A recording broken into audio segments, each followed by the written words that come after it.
வெளிப்படுத்தின விசேஷம் 16ஆம் அதிகாரம் 12ஆம் வசனத்தை வாசிக்கலாம். ஆறாம் தூதன் தன் கலசத்தில் உள்ளதை ஐபிராத் என்னும் பெரிய நதியின் மேல் ஊற்றினான். அப்பொழுது சூரியன் உதிக்கும் திசையிலிருந்து வரும் ராஜாக்களுக்கு வழி ஆயத்தமாகும்படி அந்த நதியின் தண்ணீர் வற்றி போயிற்று. அப்பொழுது வலுசர்ப்பத்தின் வாயிலும் மிருகத்தின் வாயிலும் கள்ளத்தீர்க்கதரிசியின் வாயிலும் இருந்து தவளைகளுக்கு ஒப்பான 3 அசுத்தாவிகள் புறப்பட்டு வர. சரி போதும். ஆறாம் தூதன் தன் கலசத்தில் உள்ளதை ஐபிராத் என்னும் பெரிய நதியின் மேல் ஊற்றினான். அப்பொழுது சூரியன் உதிக்கும் திசையிலிருந்து வர ராஜாக்களுக்கு வழி ஆயத்தமாகும்படி அந்த நதியின் தண்ணீர் வற்றி போயிற்று. The city angel poured out his vial upon the great river Euphrates, and the water thereof was dried up, that the way of the kings of east might be prepared.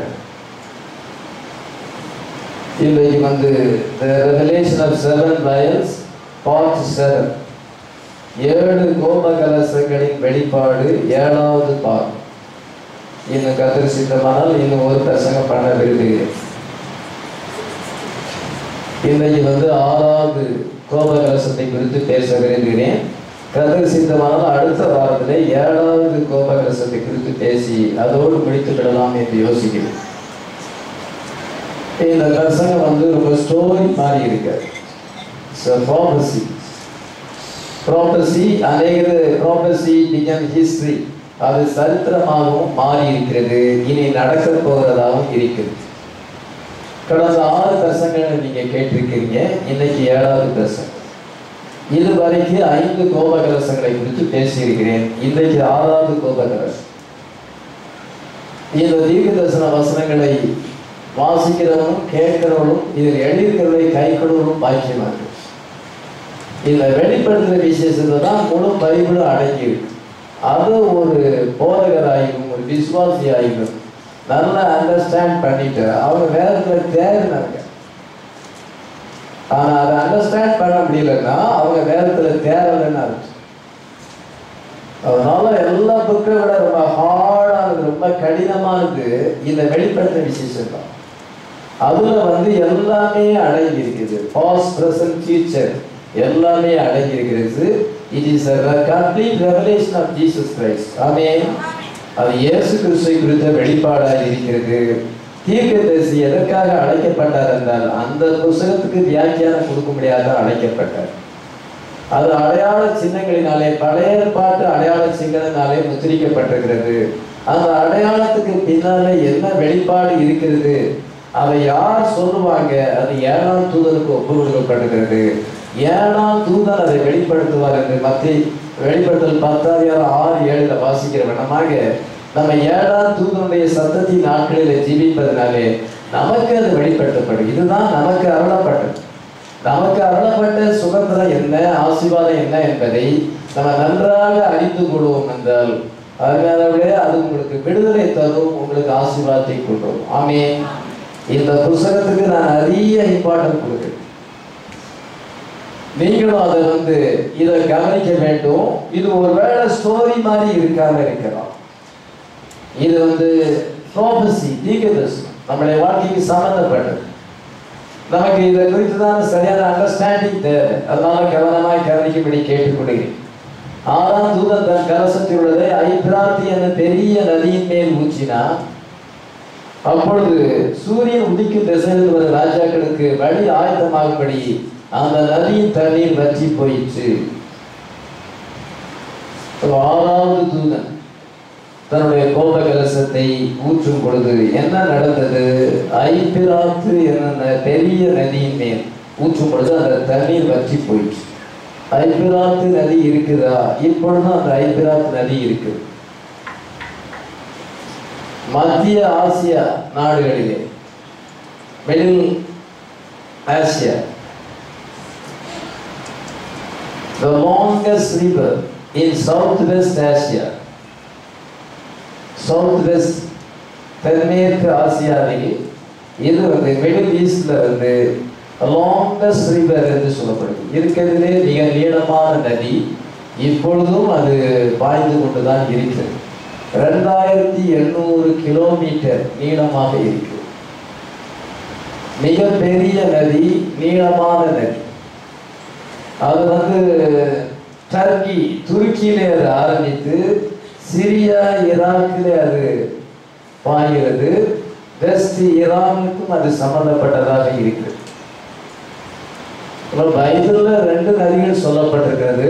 ஒன்று யூப்ரட்டிஸ் நதி, இன்னொன்று Nile நதி. எகிப்திலே Nile நதி பாய்கிறது, இங்கே Euphrates river சொல்லப்பட்டிருக்கிறது. இது இஸ்ரேல் தேசத்துக்கு அப்பாற்பட்ட நதிகள். இஸ்ரேல் தேசத்தில் இருக்க எல்லா நதிகளும் பைபிள்ல எழுதியிருக்கு. ஆனால் இஸ்ரேல் தேசத்துக்கு அப்பாற்பட்ட நதி வந்து யூப்ரட்டிஸ் என்ற நைல் நதி. நைல் நதியை மோசே அடிக்கும் பொழுது அது ரத்தமாக மாறினது. இங்கே யூப்ரட்டிஸ் ரிவரை குறித்தும் இங்கே பைபிள்ல எழுதப்பட்டிருக்கிறது. மிக நீளமான நதி, அதெல்லாம் பெரிய நதி என்று சொல்லப்பட்டது. ஐப்ராத்து என்ற பெரிய நதியின் மேல் ஊற்றினார். அப்பொழுது என்ன செய்தார்? தண்ணீரில் அந்த நதியில் தண்ணீர் வற்றி போயிற்று என்று எழுதப்பட்டது. முதலாவதாக நம்ம அந்த யூப்ரட்டிஸ் ரிவரை குறித்து நம்ம சற்று நேரம் சிந்திக்க வேண்டும். பைபிள்ல அது வந்து அதிகமாக எழுதப்பட்டிருக்கிறது. ஆதியாகமம் 2ஆம் அதிகாரம் 10-14 வரைக்கும் வாசிக்கும் பொழுது ஏதேன் தோட்டத்திலே ஒரு நதி அங்கே பாயும். 10 வாசிக்கலாம். தோட்டத்துக்கு தண்ணீர் பாயும்படி ஏதேனிலிருந்து ஒரு நதி ஓடி அங்கே இருந்து பிரிந்து 4 பெரிய ஆறுகள் ஆயிற்று. இது ஏதேனில ஒரு நதி பாயும். அந்த நதியானது ஏதேனில் ஒரு நதி ஓடி அங்கே இருந்து பிரிந்து 4 பெரிய ஆறுகளாக மாற்றி பைசோன், கீஹோன், இதக்கேல், ஐப்ராத். அந்த ஐப்ராத்துங்க நதி அங்கே எழுதப்பட்டிருக்கு. ஆதியாகமத்தில் அது இருக்குது. அது பைபிள் ஆரம்பத்தில் இருக்குது, பைபிள் மத்தியில் இருக்குது, பைபிள் முடிவுலையும் அந்த நதியை பற்றி எழுதி. ஒரு நதி உண்டு, அதை நீர்க்கார்கள். தேவனுடைய நகரத்தை அது சந்தோஷிப்பதாக இருக்கிறது. அந்த நதி நம்ம சொல்ற நதி வந்து சங்கீதம் 46 இருக்கிறது. அது தேவனுடைய சிங்காசனத்திலிருந்து புறப்பட்டு வருகிற நதி. அல்லேலூயா. பின்பு தேவன் ஆட்டுக்குட்டியானுடைய சிங்காசனத்துக்கு புறப்பட்டு வருகிற அந்த நதியை எனக்கு காண்பித்தான் என்று வெளிப்படுத்தல் 22ஆம் அதிகாரம் 1 வாசி. அந்த நதி எப்படி இருக்கிறது? இதை தெளிந்த பளிங்கு கொப்பான ஜீவ தண்ணீர் உள்ள சுத்தமான நதி. தேவன் ஆட்டுக்குட்டியானவர் இருக்கிற சிங்காசனத்துக்கு புறப்பட்டு வருகிறது. அந்த நதி வந்து இது அந்த நகரத்தை அது சந்தோஷிப்பிக்கிறது. நகரத்தின் வீதியின் மத்தியிலும் அந்த நதியின் 2 கரையிலும் 12 விதமான கனிகளை தரும் ஜீவ விருட்சம் இருந்தது. அது மாதந்தோறும் தன் கனியை கொடுக்கும். அதன் இலைகள் ஜனங்கள் ஆரோக்கியமடைவதற்கு ஏதுவானவைகள். அங்கே இனி ஒரு சாபம் இராது. தேவன் ஆட்டுக்குட்டியாக இருக்கிற சிங்காசனம் அதில் இருக்கும். வெளிப்படுத்தல் 22ஆம் அதிகாரம் 1-3 வரைக்கும் வாசிக்கிறோம். பரலோகத்துல ஒரு நதி எங்க வருது? அது ஜீவ தண்ணீர் உள்ள நதி. அந்த நதியில் வந்து ஓரத்துல வந்து ஜீவ விருட்சங்கள் இருக்கிறது. மாதந்தோறும் கனியை கொடுக்கிறது. அதன் இலைகள் வந்து ஜனங்கள் ஆரோக்கியம் அடைவதற்கு ஏதுவானவைகள் சொல்லப்பட்டிருக்கிறது. அந்த நதி என்ன நதி? The river of the Holy Spirit. எசேக்கியேல் 47ஆம் அதிகாரத்துல நம்ம வாசிக்கும் பொழுது அந்த நதி ரொம்ப தெளிவான நதி என்று சொல்லப்பட்டது. எசேக்கியேல் தீர்க்கதரிசி அந்த நதியில இருக்கிறார்கள். கொஞ்சம் இறங்கி அது முதல்ல கணுக்கால் அளவு, பின்பு இடுப்பளவு, பின்பு மார்பளவு, பின்பு நீச்சல் அளவு அந்த தண்ணியில போனார் என்று சொல்லப்பட்டிருக்கிறது. அதே போல பசுத்தாவி இந்த நதி தேவனுடைய சிங்காசனத்தை இறங்கி வருகிறது. அல்லேலூயா. தேவனுடைய நகரம் மணவாட்டியாக இருக்கிறது. மணவாட்டி அது சந்தோஷப்படுத்துகிறது. அல்லேலூயா. தேவனிலிருந்து அந்த நதி பசுத்தாவி வந்து நம்மை சந்தோஷப்படுத்துகிறது. நமக்கு பசுத்தாவின் சந்தோஷத்தை கொண்டு வருகிறது. அல்லேலூயா. நம்மை சுற்றி இருக்கிற மக்கள், உலகத்தின் மக்கள் அனித்தியமான பாவ சந்தோஷத்துல இருந்து பின்பு அவர்கள் வேதனை அனுபவிக்க போகிறார்கள். அந்த சந்தோஷம் அவர்களுக்கு வேதனையாக முடியும். அது அவர்களுக்கு துக்கமாக, கண்ணீராக முடியும். நம்ம பசுத்தாவின் சந்தோஷத்தை பெற்றிருக்கிறோம். அல்லேலூயா. ஒரு நாள் அது நித்திய சந்தோஷமாக அது மாறும். எத்தனை பேர் விசுவாசிக்கிறோம்? அந்த நதி பாய்ந்து. ஆனால் இங்கே ஒரு நதி, யூப்ரட்டிஸ் நதி வந்து அது ஏதேனிலே அது செழிப்பை ஏற்படுத்தினது. இப்பொழுது அது எங்கே பாய்கிறது? அது சிரியா, ஈராக்கில், அது துருக்கியிலிருந்து ஆரம்பித்து மலைகளிலிருந்து ஆரம்பி நீளமான நதியாக அது பாய்ந்து கொண்டிருக்கிறது. அந்த நதிக்கு பைபிள்ல இம்பார்ட்டன்ஸ் கொடுக்கப்பட்டது. அந்த நதி அலையில சென்றால் 6வது எக்காலத்தை பார்க்கும் பொழுது அங்கேயும் ஐப்ராத்து நதியை குறித்து எழுதியிருக்கிறது. அந்த ஐபிராத்தி என்ற நதி அண்டையிலே இத 4 தூதர்கள் கட்டப்பட்டிருக்கிறார்கள். அந்த 4 தூதர்களை அவிழ்த்து விடு என்று சொல்லும் சத்தத்தை நான் கேட்டேன் என்று இது அங்கே எழுதப்பட்டிருக்கிறது நம்ம வாசிக்கிறோம். அதாவது வெளிப்படுத்தும் விசேஷம் 9ஆம் அதிகாரம் 10ஆம் வசனத்தை வாசிக்கிறோம். காலத்தை பிடித்திருந்த 6ஆம் தூதனை நோக்கி ஐபிராத் என்னும் பெரிய நதி அண்டையிலே கட்டப்பட்டிருக்கிற 4 தூதர்களையும் அவிழ்த்து விடு என்று சொல்லி அங்கே ஐபிராத் நதி எழுதி 9ஆம் அதிகாரம் 14ஆம் வசனத்தில் எழுதியிருக்கிறது. அதன் பின்பு வெளிப்படுத்தல் 16ஆம் அதிகாரம் 12ஆம் வசனத்தில் எழுதியிருக்கிற 2 வசனங்களும் வெளிப்படுத்தும் விஷயத்துல ஐபிராத் நதியை பற்றி சொல்லியிருக்கு. அங்கே 4 தூதர்கள் கட்டப்பட்டிருக்கிறார்கள். அவர்களை அவிழ்த்து விடு என்று சிங்காசனமாக இருந்த பொற்பீடத்தில் 4 கொம்புகளிலிருந்து ஒரு சத்தம் தோன்றினது. 6ஆம் எக்காலம் இங்கே 6வது கோபங்கள் இதமாக பைபிள் எழுதப்பட்டிருக்கு. ஏதேனில் அது ஆரம்பிக்கிறது. அந்த நதி 4வது நதி கிளை ஐபிராத்தி என்று சொல்லப்பட்டிருக்கு. ஏதேன் எங்கே இருந்தது? அது அங்கதான் மலை இருந்துச்சு. அந்த இடத்துல தான் இருந்தது. இன்னைக்கு ஈராக் இருக்கிறது. அங்கே என்றால் இதோ நாகரிகத்தினுடைய உறைவிடம். எங்கே நாகரிகம் ஆரம்பித்தது? சிவிலைசேஷன் அங்கிருந்து தான் ஆரம்பித்தது.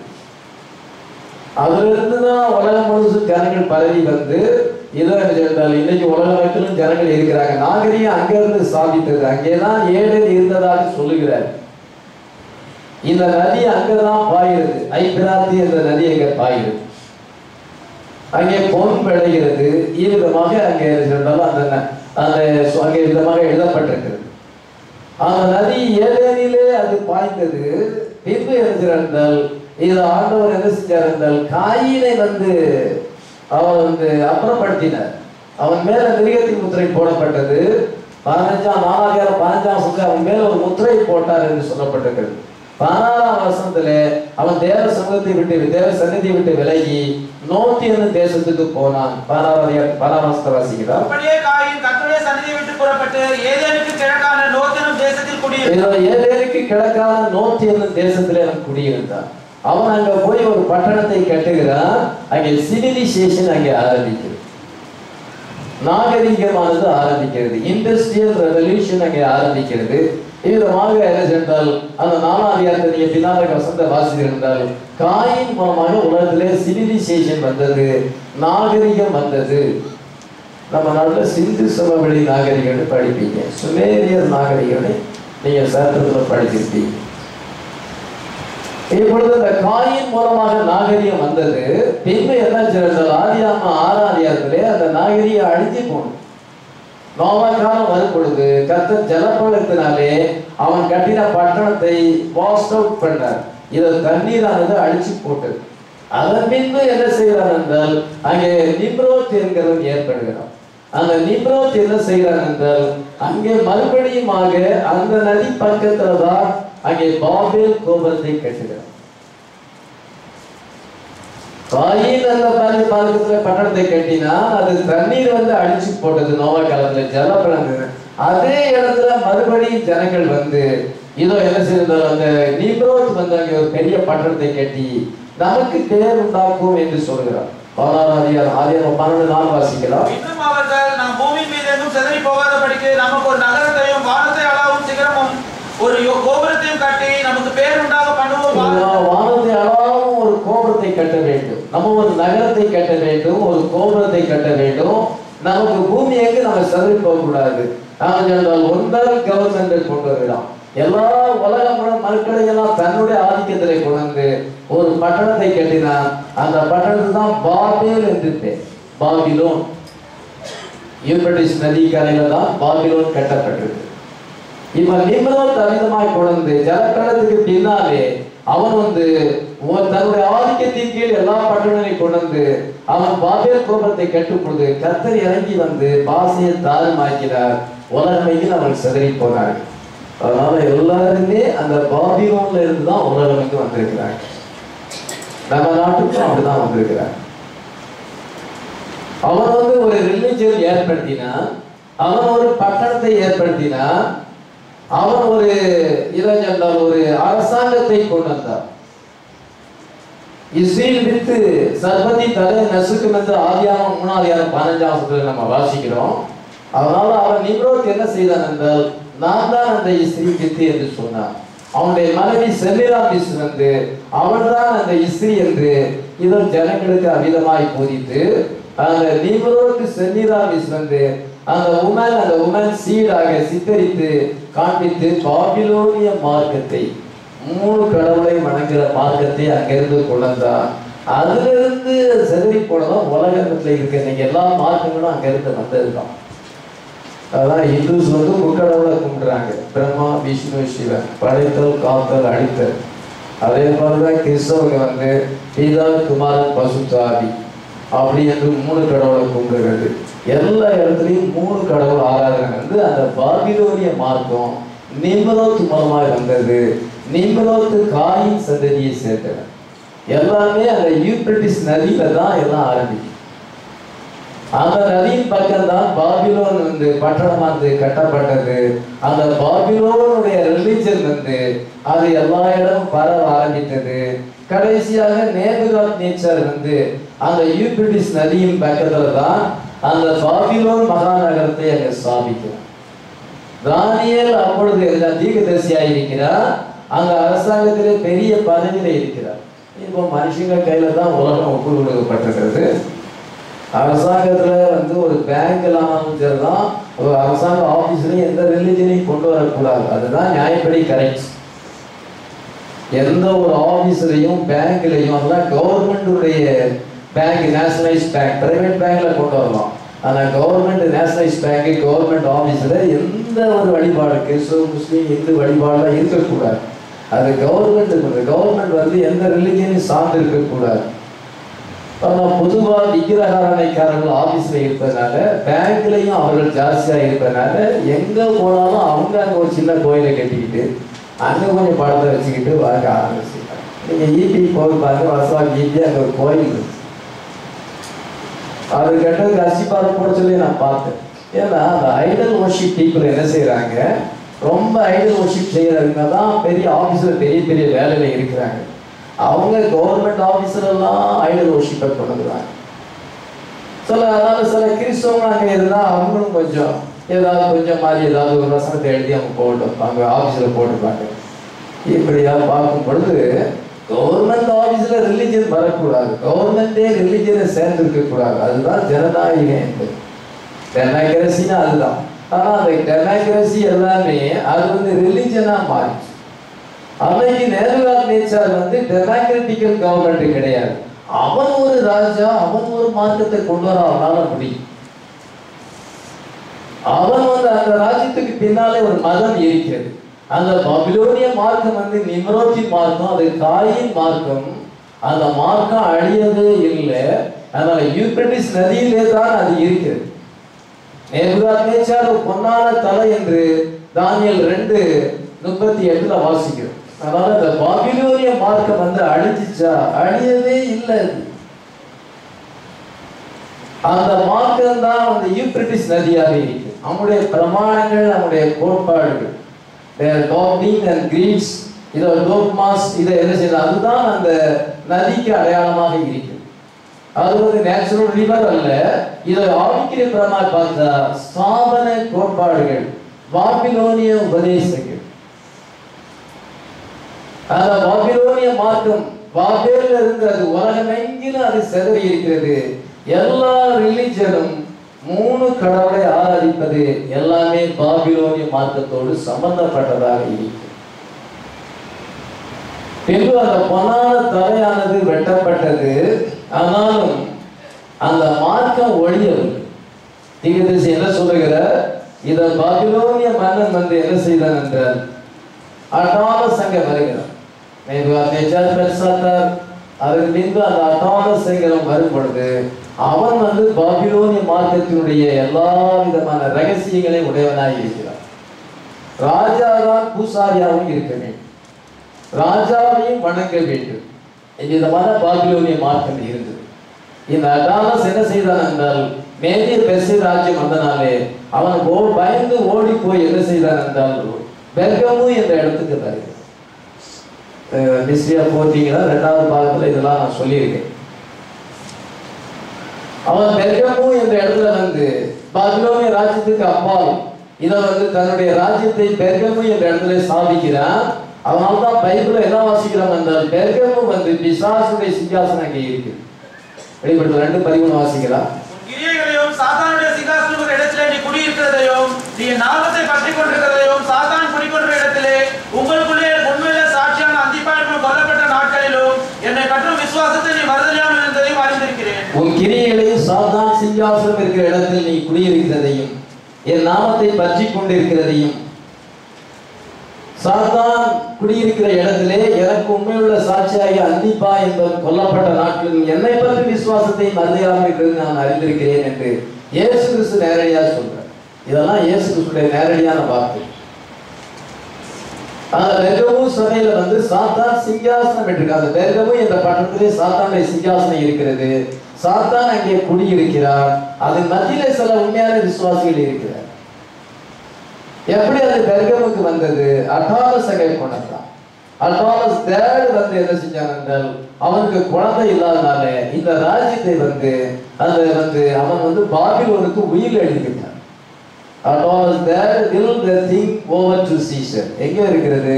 நீங்க பெர்கமின் சர்ச்சேஜ்ல வந்து 7 சபை காலத்தை வாசித்து பாருங்க.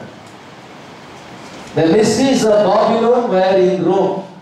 அதனால என்ன செய்யுது? இப்பொழுது பெர்கமுல இருந்து அந்த ரிலிஜன் வந்து ரோமாபுரிக்கு போயிடுச்சு.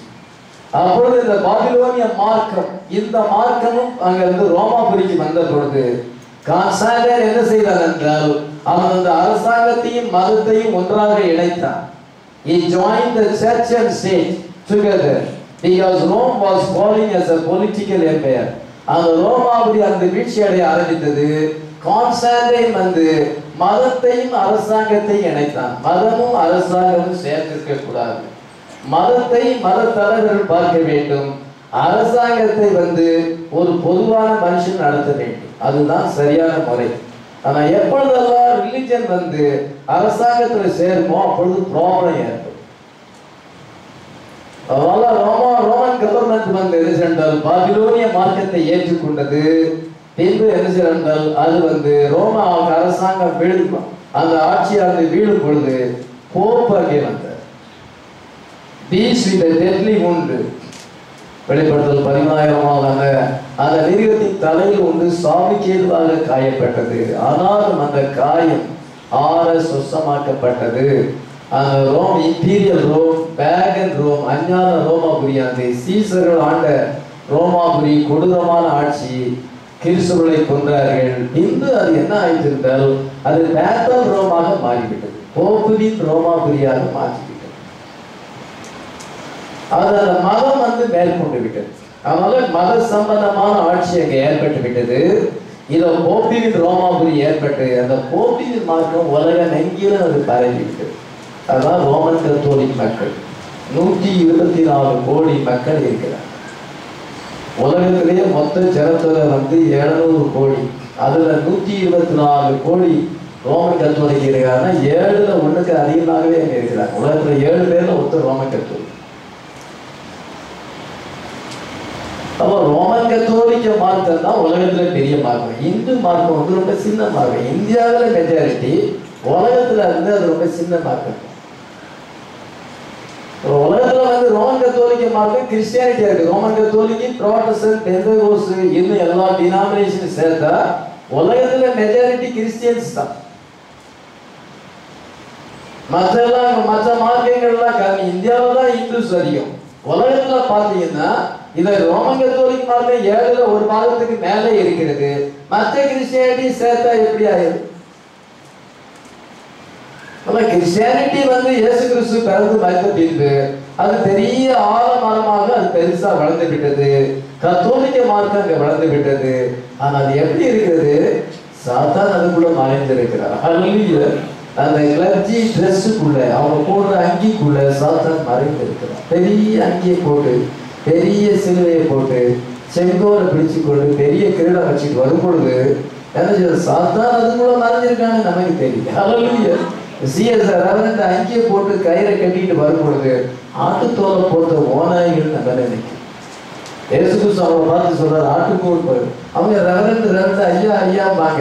நமக்கு எப்படி பைபிள் எழுதிக்குது? ஆட்டுத்தோலை போட்டு ஓனாய் வருது, மேரேஜ் நடத்த வருது அப்படின்னு பைபிள் நம்பப்பாங்க. இயேசு கிறிஸ்து அவங்களை பார்த்து அப்படி சொல்றாரு. இப்பொழுதுதான் உலகத்துல ரொம்ப குறைவான கிறிஸ்தவங்க இருக்கிறாங்க, ரொம்ப மைனாரிட்டி பீப்புள் இப்பதான் இருக்கிறாங்க. ஆனா கிறிஸ்டியானிட்டி பெருசு. லூக்கா 12:32 பயப்படாதே சிறுமந்தையே, உங்களுக்கு தேவன் ராஜ்யத்தை கொடுக்க பிரியமாயிருக்கிறார். இந்த நேரத்துக்குரிய செய்திதான் ட்ரூ கிறிஸ்டியன்ஸ் இருக்க வேண்டும். இந்த நேரத்துக்கு செய்திக்கு அப்பாற்பட்டு ட்ரூ கிறிஸ்டியன் இருக்க முடியாது. அது டினாமினேஷன் கிறிஸ்டியன்ஸ், நாமினல் கிறிஸ்டியன்ஸ். இந்த நேரத்துக்குரிய செய்தியில பார்க்கும் பொழுது ரொம்ப சொற்பமான பேர் தான் செய்தியை அண்டர்ஸ்டாண்ட் பண்ணியிருக்கிறார், காஸ்பல் அண்டர்ஸ்டாண்ட் பண்ணியிருக்காங்க, பிரதமருடைய ஃபோக்கஸ் அண்டர்ஸ்டாண்ட் பண்ணியிருக்கிறாங்க, அவங்களுடைய ரெவலேஷனை அண்டர்ஸ்டாண்ட் பண்ணியிருக்காங்க. மற்றவங்கலாம் டாக்டரின்ல இருக்கிறாங்க, ட்ரெடிஷனலா வொர்ஷிப் பண்றாங்க, ட்ரெடிஷனலா ஊழியம் செய்யறாங்க. ஆனா ஒன்லி கொஞ்சம் பேருக்கு தான் அந்த வெளிப்பாடு அண்டர்ஸ்டாண்ட் ஆயிருக்கு. தீர்க்கதரிசி கொடுத்த வெளிப்பாடு கொஞ்சம் பேருக்கு தான் அண்டர்ஸ்டாண்ட் ஆயிருக்கு. ஒருவேளை நிறைய படிச்சிருந்தா கூட அண்டர்ஸ்டாண்ட் ஆகாது. கர்த்தர் வந்து அவிதமாக தான் வச்சிருக்கிறார். அவன்தான் சொல்லப்படுது, பயப்படாதே சிறுநந்தையே, உங்களுக்கு தேவன் ராஜ்யத்தை கொடுக்க பிரியமாயிருக்கிறார். ரொம்ப மைனாரிட்டி இப்பொழுதுதான் உண்மையான கிறிஸ்தவங்க இப்பதான் இருக்கிறார். ஆனா கிறிஸ்டியானிட்டி வந்து பெருசு.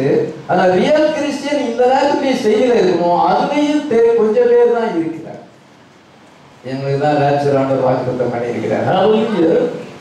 பேப்பர் ரோம் வந்து சட்டத்துக்குள்ள பிசாசும் போல புகுத்தான், ஏவாளை வஞ்சித்தான், காயின் வந்தார், காயின் தன்னுடைய சொந்த மார்க்கத்தை ஏற்படுத்தினான், ஜலப்பிரளயம் வந்து எல்லாம் அழிந்தது. பின்பு நிம்ரோத் அங்கே யூப்ரட்டிஸ் நதி பக்கத்திலே பாபேல் கோபுரத்தை கட்டி பாபிலோனிய உபதேசத்தை கொண்டான். தாய்சே வழிபாடு, தாயும் மகனையும் வழிபடுது. அதான் தாய் இஸ்ரீல் இஸ்ரீ வித்து, அதான் தாய்சே வழிபாடை கொண்டு அவன் இந்த நிம்ரோது செமிராமிஸ் அந்த மார்க்கத்தை கொண்டு பாபேல் கோபத்திலிருந்து கர்த்தர் அவனை செதடித்தனாலே உலகெங்கில் அவர் பரவினார்.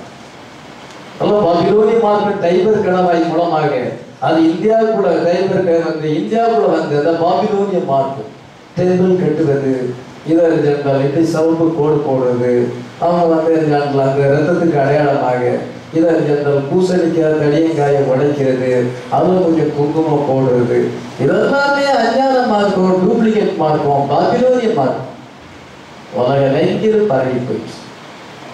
ட்ரூ ரிலிஜன் வந்து சேல் சந்ததி மூலமாக ஆண்டவர் நோவாவை கொண்டார். அதிலிருந்து ஆபிரகாம், ஈசாக்கு, யாக்கோபு, இதோ யோசேப்பு, இப்படி அந்த ட்ரூ ரிலிஜன் ஒரு பக்கத்துல வந்துட்டு இருக்கும் பொழுது ஃபால்ஸ் ரிலிஜன் உலகெங்கில் அது வந்து ஜலப்பழத்தினால ஆண்டவர் அதை வாஷ் அவுட் பண்ணாலும் அது வந்து ஒளியல. மறுபடியும் அது நிம்ரோத் மூலமாக வந்து நேபுகாத் நேச்சார் மூலமாக பாபிலோன்ல வந்து இதோ அவர் ஒரு பெரிய பட்டணத்தை கட்டினார். நான் கட்டின மகா பாபிலோன் அல்லவா என்று சொல்லும் பொழுது கர்த்தர் அவனை அழித்து போட்டார், மிருகமாக மாறினான், உணர்வடைந்து 7 வருஷத்துக்கு மறுபடியும் ராஜாவான். நான் கட்டின மகா பாபிலோன், தேவனுடைய ராஜ்யம் நியூ ஜெருசலேம் இருக்கிறது. அந்த நியூ ஜெருசலேம்ல ஜீவ நதி இருக்கிறது, அதனுடைய வீதிகள் எல்லாம் பொற்றளமாய் இருக்கிறது, அங்கே அந்த பெரிய மதில் சூழ்ந்து இருக்கிறது. கிழக்கே 3 வாசல்கள், வடக்கே 3 வாசல்கள், தெற்கே 3 வாசல்கள், இத மேற்கே 3 வாசல், 12 வாசல்கள் இருக்கிறது. எந்த வாசல் வழியா வந்தாலும் சிங்காசனத்தை போய் அடைய முடியும். அதுக்கு ஒரு இதோ என்ன சென்றால் அதற்கு ஒரு அதை வந்து பாவனை செய்யும்படியாகத்தான், நியூ ஜெருசலேமுக்கு ஒரு பாவனையாகத்தான் நேபுகாத் நேச்சர் இதோ அந்த பாபிலோன் பட்டணத்தை கட்டினா எந்த வாசல் வழியா போனாலும் நேரா சிங்காசனத்துக்கு அரண்மனைக்கு போகும். இன்னைக்கும் ரோமாபுரி அப்படிதான்,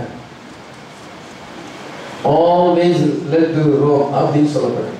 எல்லா வழிகளும் ரோமுக்கு வழி நடத்துகிறது. ஆனால் தேவனுடைய ராஜ்யத்துக்கு போறது ஒரே வழி, அல்லேலூயா, இயேசு கிறிஸ்துவே வழியா இருக்கிறார். ஆமென். அவங்க அந்த நியூ ஜெருசலேமை வந்து காப்பி அடித்து இந்த பூலோகத்திலே அவன் ஒரு பட்டணத்தை கட்டினார். நேபுகாத் நேச்சர் அதனுடைய சிறந்த மன்னனாக இருந்தார். இது அந்த பட்டணம் வந்து ஒரு நாள் ராத்திரியிலே அதை அழிச்சு போனது. ஆமென். அந்த ராத்திரியிலே அதை அழிச்சு போய் என்ன ஏற்பட்டது என்றால் பின்பு பல ராஜ்யங்கள் வந்து அதை ஆட்கொண்டாலும் அதாரஸ் மூலமா பெர்கமு வந்து தேவனுடைய சிங்காசனம். இப்பொழுது அந்த தேவனுடைய அந்த சாத்தானுடைய சிங்காசனம் அதாரஸ் மூலமாக பெர்கமு வந்தது. இப்பொழுது ரோமாபுரிக்கு போய்விட்டது. சீசர் அங்கே ஆண்டார்கள். சீசர் ஒழுங்கி போனவர் இன்னைக்கு போக்கு தேவனுடைய சிங்காசனம் சாத்தானுடைய சிங்காசனம் எங்கே ஸ்தாபிக்கப்பட்டிருக்கிறது? வாடியன் பட்டணத்தில் ஸ்தாபிக்கப்பட்டிருக்கு. அது ஃபேக்ட்.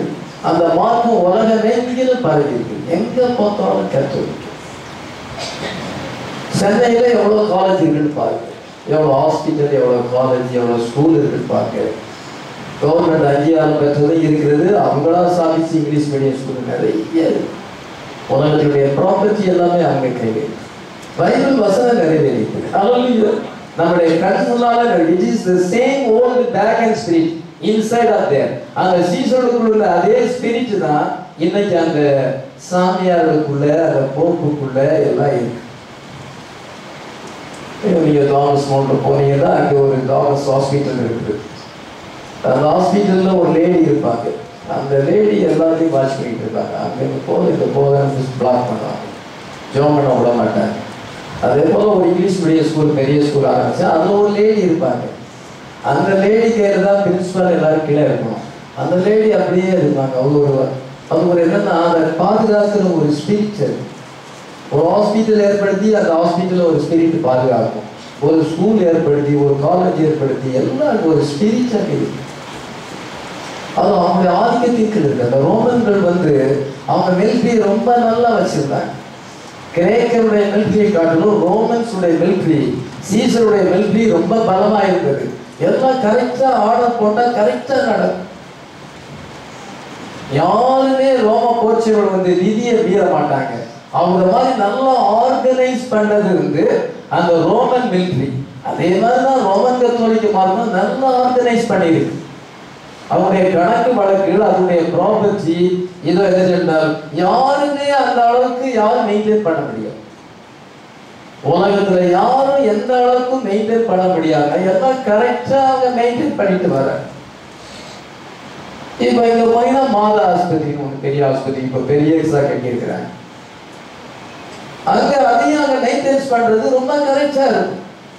எந்த பிரைவேட் ஆஸ்பத்திரியும் அவ்வளவு மெயின்டைன் பண்ண முடியாது. அரசாங்க ஆஸ்பத்திரியை மெயின்டைன் பண்ண சார் அங்கே குளறுபடிகள் இருக்கலாம். இப்படி உலக நைங்களும் அவங்க வந்து அந்த ஸ்பிரிட்ஸ் வந்து சரியான கண்ட்ரோல்ல வச்சிருக்கு. எனக்கே அது ஆச்சரியமா இருக்கு. பாருங்க என்ன செய்யறால் அந்த பேகன் வந்து ரோமன் வந்து ரோமாபுரியா வந்து இப்பொழுது பேப்பர் ரோமாபுரியாக மாறிவிட்டது. அந்த உபதேசங்கள், அந்த பாபிலோனிய உபதேசம் அப்படியே அது கிறிஸ்தவ மார்க்கத்துல அதை கன்வெர்ட் பண்ணிட்டாங்க. வந்து பெண் தெய்வங்களை கூப்பிடுறாங்களா, அதுக்குள்ள மாதா கூப்பிடுறாங்க. அந்த மாதா, மூட்டி மாதா, அந்த மாதா, இந்த மாதான்னு சொல்லி நீங்க ஒண்ணு வேணாம், அதே தான் இங்கே இருக்குது. அந்த இந்து மார்க்கம் எப்படி அதே மாதிரி தான் இங்கே. அதுக்கு எந்த வித்தியாசமும் கிடையாது. அந்த கிறிஸ்டியானிட்டியா அஞ்ஞான மார்க்கமா கன்வெர்ட் பண்ணி, இதுதான் பாபிலோனிய மார்க்கம். இதுதான் அவங்களுடைய டாக்ட்ரின்ஸ், அவங்களுடைய டாக்மா, அவங்களுடைய அவங்களுடைய தீசிஸ், அவங்களுடைய கிரீட்ஸ். இதுதான் அந்த ஐபிராத்து நதி. இதான் அந்த நதி அங்கே பாய்ந்து அவங்களுடைய உபதேசங்கள் நமக்கு வந்து ஜீவ நதி. இத பசுத்தாவி என்ற நதி வருது. ஹல்லேலூயா. தேவனுடைய சிங்காசனம் நம்ம வெளிப்பாட்டை கொண்டிருக்கிறார். ஹல்லேலூயா. சத்தியத்தை நமக்கு வெளிப்படுத்துகிறார். ஹல்லேலூயா. அதனால அவருடைய வேலை என்ன வந்தால் ஒருவனை போய் என்ன செய்யணும், அவனுடைய மார்க்கத்தானாக மாற்ற வேண்டும். அதனால இப்பொழுது பெந்தைகாசல் பீப்புளும் அதே தான் செய்யறாங்க. பிரேயர்ஸ்ல ஏற்படுத்தி நீ வந்து ஏரிக்கரையில வந்து நீ 4 பேரை கூப்பிடுவோம், நீ தான் அதுக்கு லீடர். நீ வந்து வாரத்துல ஒரு நாள் அவங்களெல்லாம் கூப்பிட்டு ஒரு பைபிள் ஸ்டடி போல எடுக்கணும், நீ லீடர். ஞாயிற்றுக்கிழமைனா நீ அவங்கள வந்து சர்ச்சைக்கு கொண்டு. ஒருவேளை அவங்களுக்கு வர பஸ் இல்லைன்னா நாங்க வேன் அனுப்புறோம், நீங்க வேன்ல ஏறிட்டு அங்க வந்து இப்படி ஒரு ஜனம் ஒரு பெரிய கூட்டத்தை திரட்டுவது, தங்களை வந்து ஒரு பெரிய போதகராக ஏற்படுத்துவது, பெரிய பில்டிங்கை கட்ட வேண்டும். இதுதான் இன்னைக்கு பெந்தைகாசல் டினாமினேஷனுடைய நோக்கம். அப்படிதான் மாறிவிட்டது. அவங்க தங்களுக்கு அதிக அங்கத்தினரை சேர்க்க வேண்டும். ஆனா நமக்கு என்ன பாவம் இருக்கிறது, இந்த மனுஷன் மனம் திரும்பல, மறுபடியும் பிறக்கல, இவனுக்கு சத்தியத்தை எப்படி நம்ம சொல்றது?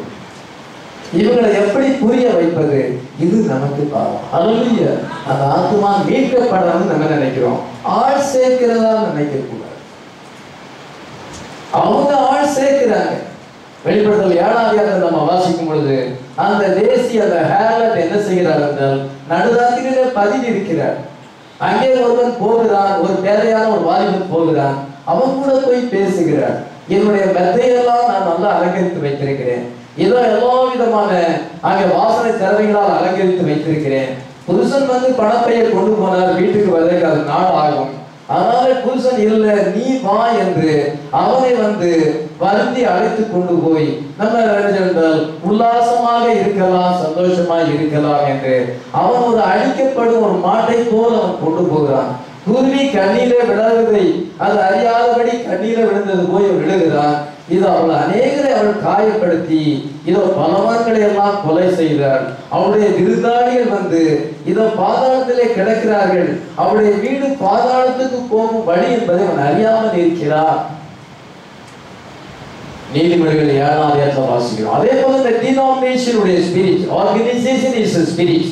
பெந்தேகோஸ்தல் ஒரு ஸ்பிரிட், அது ஏஜி சர்ச் ஒரு ஸ்பிரிட், கத்தோலிக்க மார்க்கத்தின் பின்னாலே லூசிபர் ஸ்பிரிட் இருக்கிறது, அந்த நிபுணத்தின் ஆவி இருக்கிறது, அந்த வேகன் ஸ்பிரிட் அங்கே இருக்கிறது. இவங்களுக்கு எல்லாம் என்ன செய்யணும்? ஜனங்களை வந்து தங்க பக்கமாக சேர்க்கிறது. போலந்துல வந்து கம்யூனிஸ்ட் நாடு, கம்யூனிஸ்ட் நாடு அங்க கத்தோலிக்க மாத்திட்டாங்க. போலந்திலிருந்து வந்ததான் ஜான் பால் என்ற போப்.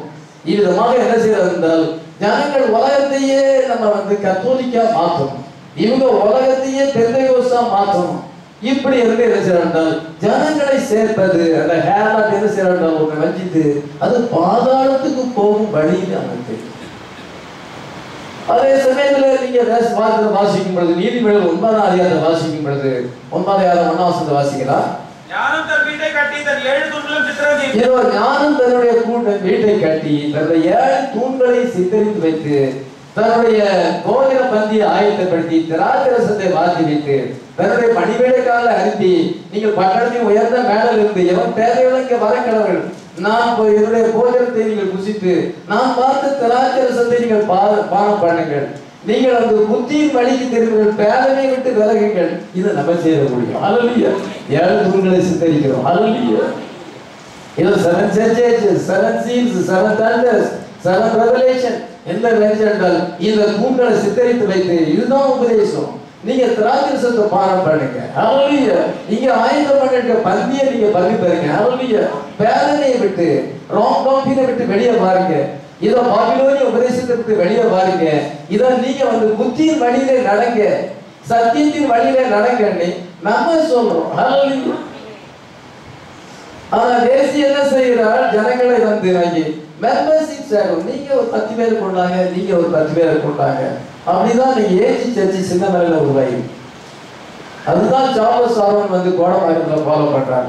அதுதான் இங்க இருக்கிற பெந்தகோஸ்து சபையும் இதுல பெத்தானியா நகர்ல இருக்கிற பெந்தகோஸ்து சபையும் தற்பொழுது அவங்க அந்த மாதிரி ஸ்கீம்ல வந்திருக்கிறாங்க. அதனால ஆர்கனைசேஷன் ஸ்பிரிட் எப்படி செதையில கிரியேட் செய்கிறது என்பதை நான் பார்த்துட்டு இருக்கிறேன். இதெல்லாம் வந்து வெளிப்பட நீதிமொழிகள் 7ஆம் அதிகாரத்தின் படி கிரியேட் செய்யுது. நம்ம நீதிமொழிகள் 9ஆம் அதிகாரம் முதல் பகுதியின் படி கிரியேட் செய்கிறோம். அல்லேலூயா. நீ சத்தியத்தை திராட்சரசத்தை பண்ண பசுத்தாவினால் உண்டான சந்தோஷம், வெளிப்பாட்டினால் உண்டான சந்தோஷம். இதை நீ வந்து சத்தியத்தை தெரிஞ்சுக்கொள், சத்தியம் உன்னை விடுதலை ஆகும். அல்லேலூயா. எதை நம்ம அப்படி போதிக்கிறோம்? இதான் நமக்கும் அவங்களுக்குள்ள வித்தியாசம். உங்களுக்கு நல்லா அண்டர்ஸ்டாண்டிங் இல்லைன்னா நீங்களும் பாரம்பரியமா சர்ச்சைக்கு வர்றவங்களா மாறிடுவீங்க. நான் அவிதமாக என்னுடைய நோக்கம் அவிதமான நோக்கம் அல்ல. பசுத்தாவியானவர் என்ன செய்தார்? அவிதமாக கிரியை செய்கிறார். அல்லேலூயா. நம்ம வந்து இவ்விதமாக சத்தியத்தை தெரிவிக்கும் பொழுது அவர் பட்டணத்தை உண்டாக்க வேண்டும், நம்மளால் ஒன் கவர்மெண்ட் கீழே வர வேண்டும், நம்ம ராஜ்யம் உலகம் எங்கிலும் போக வேண்டும். இதுதான் ரோமன்ஸ் உடைய எண்ணம். ஆனா போப்பாக இருக்கும் பொழுது ஹிட்லர், முசோலினி இவங்கெல்லாம் கத்தோலிக் பீப்புள். கத்தோலிக்க போப் வந்து அவரோடு ரகசிய உடன்படிக்கை செய்து யூதர்களை கொண்டு அழித்தார். அவர் வந்து என்ன செய்ய முடியாது என்றால் அந்த நதியின் பக்கத்திலே அந்த ஆவிகள் கட்டப்பட்டிருக்கிறது. அந்த ஆவிகள் வந்து 2000 வருஷம் அது கட்டப்பட்டிருக்கிறது. 4 தூதர்களை அவிழ்த்து விடு என்று சொல்ல கேட்டேன். 6ஆம் அதிகாரம் 9ஆம் அதிகாரம் 14-15 வாசிக்கலாம். காலத்தை பிடித்திருக்கிற 6ஆம் தூதனை நோக்கி, ஐபிராத் என்னும் பெரிய நதியண்டையிலே கட்டப்பட்டிருக்கிற 4 தூதரையும் அவிழ்த்து விடு என்று சொல்ல கேட்டேன். அப்பொழுது மனுஷரில் 1/3 கொல்லும்படிக்கு 1 மணி நேரத்திற்கும் 1 நாளுக்கும் 1 மாதத்திற்கும் 1 வருஷத்திற்கும் ஆயத்தமாக்கப்பட்டிருந்த அந்த 4 தூதர்களும் அவிழ்த்து விடப்பட்டார்கள். குதிரை சேனைகளாகிய ராணுவங்களின் தொகை 20 கோடியாய் இருந்தது. அவைகளின் தொகையை சொல்ல கேட்டேன். குதிரைகளையும் அவைகளின் மேல் ஏறி இருந்தவர்களையும் நான் தரிசனத்தில் கண்ட விதமாவது அவர்கள் அக்கினி. எக்காலத்தை பிடித்திருக்கிற 6ஆம் தூதனை நோக்கி, ஐபிராத்து என்ற பெரிய நதியண்டையிலே கட்டப்பட்டிருக்கிற அந்த 4 தூதரை அவிழ்த்து விடு என்று சொல்ல கேட்டேன். அப்பொழுது 1 மணி நேரத்துக்கும் 1 நாளுக்கும் 1 மாதத்துக்கும் 1 வருஷத்துக்கும் ஆயத்தமாக்கப்பட்ட அந்த 4 தூதர்களும் அவிழ்த்து விடப்பட்டார்கள். எதுக்காக அவிழ்த்து விட்டார்கள்? மனுஷர்களின் 1/3 கொல்லும்படியாக. அந்த 1/3 யாரு? ஜூஸ், யூதர்கள். அந்த யூதர்களை கொல்லும்படியாக அந்த ஆவிகள் அங்கே கட்டப்பட்டிருக்கிறது. அந்த ஆவிகள் அவிழ்த்து விடப்பட்டது. அப்பொழுது ராணுவ அந்த தொகை 20 கோடியாக இருந்தது. 200 million horses, horsemen.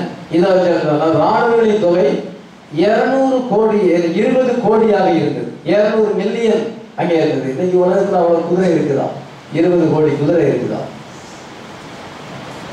20 கோடி குதிரை உலகத்திலே கிடையாது. உலகத்தில் இருக்க எல்லா குதிரையும் கணக்கு பண்ணா 20 கோடி கிடையாது. ஆனால் அது நேச்சுரல் ஹார்சஸா? இல்லை. ஐபிராத் அந்த நதி அங்கே அது கட்டப்பட்டிருக்கிறது. அந்த நதியை கிராஸ் பண்ணி அது வர முடியாது. அதை நதியை கிராஸ் பண்ணி தான் இதை இஸ்ரேல் நாடு இருக்கிறது. நதியை கிராஸ் பண்ணி அது வர முடியாது. அது கட்டப்பட்டிருக்கிறது. அது 20 கோடியாக இருந்தது. அது சாதாரண குதிரை கிடையாது. குதிரைகளையும் அவர்களின் மேல் ஏறிய தரிசனத்தில் நாம் கண்ட விதமாவது, அவர் இத நீல நிறமும் கந்த நிறமாக அந்த கவசங்களை மார்க்கவசங்களை உடையவர்களாக இருந்தார்கள்.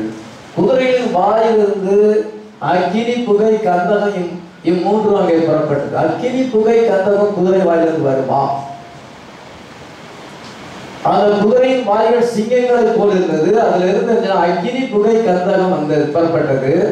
அந்த அக்கினி புகை கந்தகத்தினால 1/3 மக்கள் கொல்லப்பட்டார்கள். குதிரையினுடைய அந்த வல்லமையானது வாயிலையும் வாள்களிலும் இருக்குதான். வாள்கள் பாம்புகளுக்கு ஒப்பானவர்களாகவும் தலைகள் உள்ளவர்களாக இருக்குதான். குதிரை வாழை இன்னைக்கு பாம்பு மாதிரி இருக்குமா? அந்த பாம்புல அந்த வாழ தலை இருக்குமா? அவைகளால் சேதப்பட்டது என்று சொல்லப்பட்டது. 1/3 யூதர்கள் கொலை செய்யும்படியாக ஹிட்லர், எய்ட்மேன், ஸ்டாலின், அங்கே முசோலினி, இந்த 4 ராஜாக்கள் அழித்து விடப்பட்டார்கள். First world war, second world war அவங்களால் ஏற்பட்டது. யூதர்கள் கொல்லப்பட்டார்கள். கேஸ் சேம்பருக்குள்ள அனுப்பி கொல்லப்பட்டார்கள். இன்னும் பல விதத்திலே அவர்கள் கொல்லப்பட்டார்கள். 1/3 யூதர்கள் கொல்லப்பட்டார்கள். அதனால இதுக்கு பின்னால யார் இருக்கிறா? இத கத்தோலிக்க மார்க்கம் இருக்குது. ஹிட்லர் கத்தோலிக்க மார்க்கத்தை சேர்ந்தவர். ஹிட்லர் போப்போடு உடன்படிக்கை பண்றத போட்டோலாம் எடுத்து போட்டிருக்கிறார். அதனால இப்பொழுது அது கட்டப்பட்டிருக்கிறது.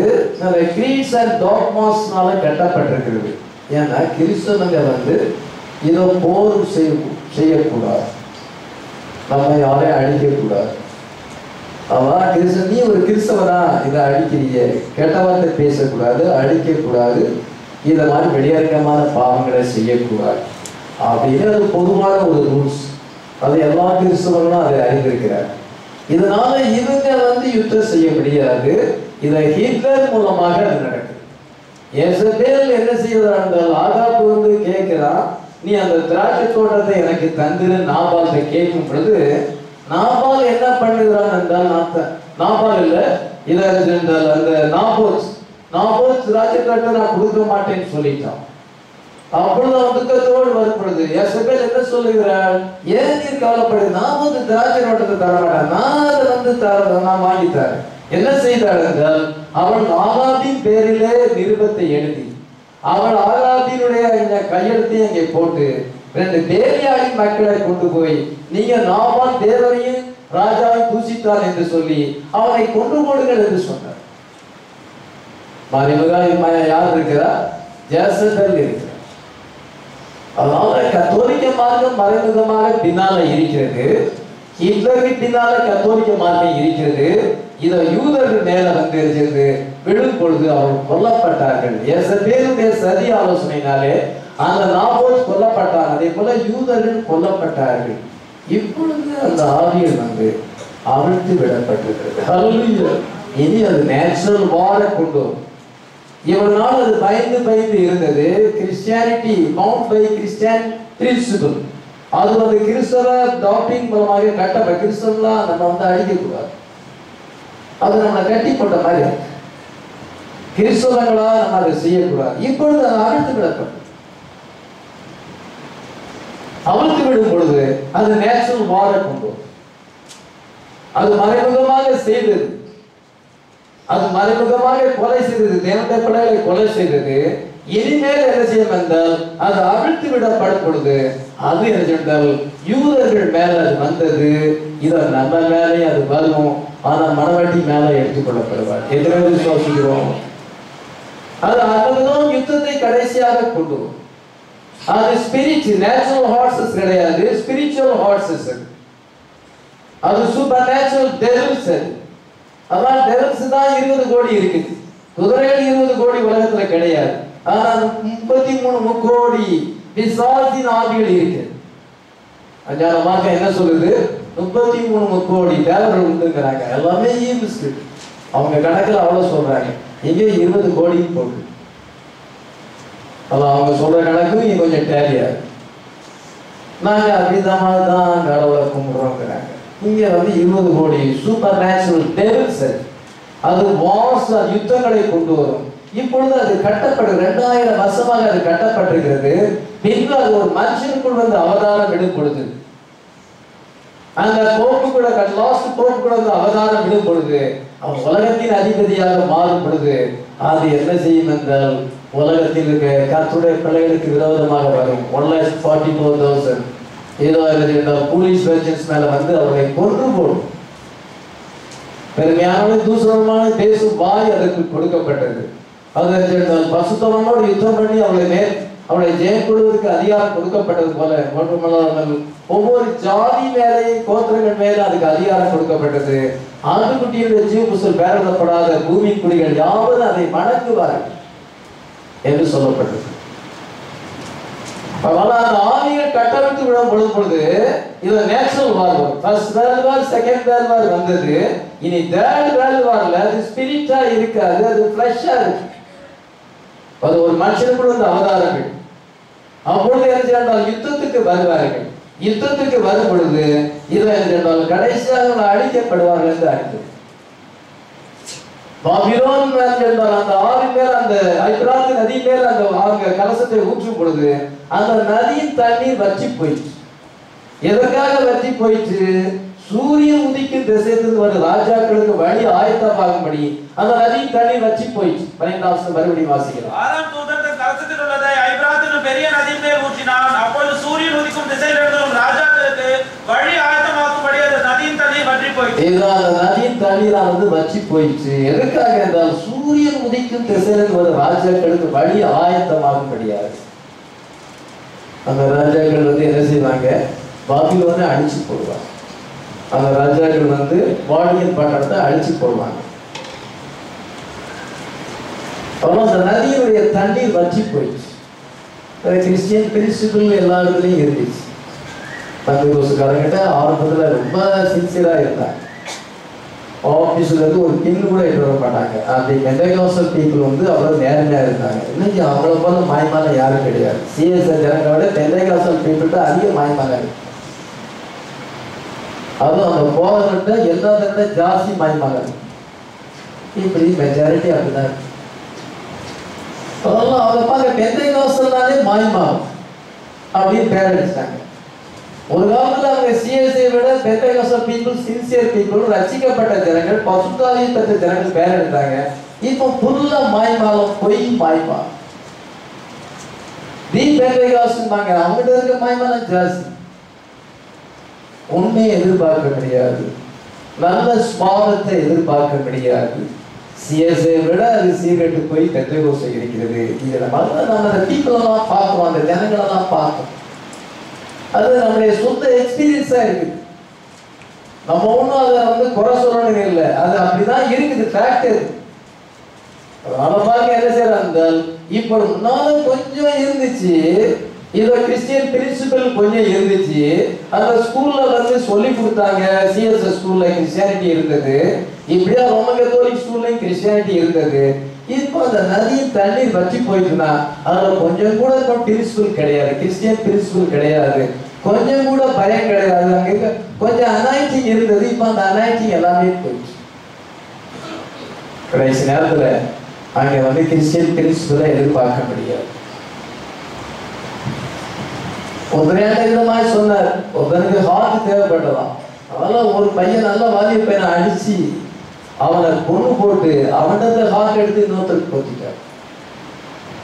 பிறகு என்ன செய்யறாரு, அந்த பேரண்ட்ஸை கூப்பிட்டு இப்படி ஆச்சு, அதனால அவன் செஞ்சு போயிட்டா, நாங்கள் ஹாஸ்பிட்டல் அட்மிட் பண்ணோம். இது அவங்களால எது வேணாலும் செய்ய முடியும். அவ்விதமான ஒரு என்ன செய்யறால் பொல்லாத காலத்துல நம்ம இருக்கிறோம். கிறிஸ்டியன் பிரின்சிபல் இல்லை, ஹோலி ஸ்பிரிட் இல்லை. மார்ட்டின் லூத்தர் ரோமன் கத்தோலிக் டாக்டரின் தான் கொண்டு வந்தார்.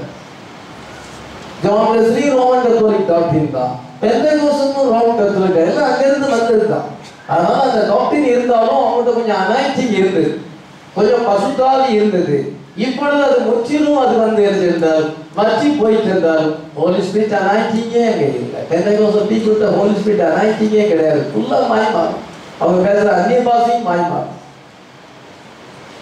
சும்மா வாயில வந்ததெல்லாம் பேசுறது, தீர்க்கதரிசனம் உரைப்பதெல்லாம் பொய் தான். ஜனங்கள் விதமாக வஞ்சிக்கப்பட்டிருக்கிறார்கள். அதனால அங்க வந்து ஹோலி ஸ்பிரிட் அங்க அறவே இல்லை, அது முற்றிலும் வற்றி போய்விட்டது. இப்பொழுது கிழக்கில் இருந்து ஒரு ராஜாக்கள் ரஷ்யா, அல்லேலூயா, ரஷ்யா வந்து வாடிகன் பட்டணத்தை அழிக்க வேண்டிய நேரம். முதலாவது பாபிலோன் எப்படி விழுந்ததோ அதே போலதான் ஓல்ட் டெஸ்டமென்ட் பாபிலோன் எப்படி விழுந்ததோ அதே போலதான் இது நியூ டெஸ்டமென்ட் பாபிலோன் அது விழும் என்றார்கள். ஓல்ட் டெஸ்டமென்ட் பாபிலோன் எப்படி விழுந்தது அதை வந்து தானியேல் 5ஆம் அதிகாரத்துல நம்ம வாசிக்கிறோம். தானியேல் 5ஆம் அதிகாரம் வசனங்களை வாசிக்கலாம். பெல்சாத்சார் என்னும் ராஜா தன் பிரபுக்களில் 1000 பேருக்கு ஒரு பெரிய விருந்து செய்து அந்த 1000 பேருக்கு முன்பாக திராட்சரசம் குடித்தான். பெல்சாத்சார் திராட்சரசத்தை குடித்துக் கொண்டிருக்கையில் அவன் தன் தகப்பனாகிய நேபுகாத்நேச்சார் எருசலேம் தேவாலயத்திலிருந்து கொண்டு வந்த பொன் வெள்ளி பாத்திரங்களில் ராஜாவாகிய தானும் தன் பிரபுக்களும் தன் மனைவிகளும் தன் வைப்பாட்டி. சரி, போதும். இத பெல்சாத்சார் என்ன செய்தான், ஒரு பெரிய விருந்து ஆயத்தப்படுத்துகிறார்.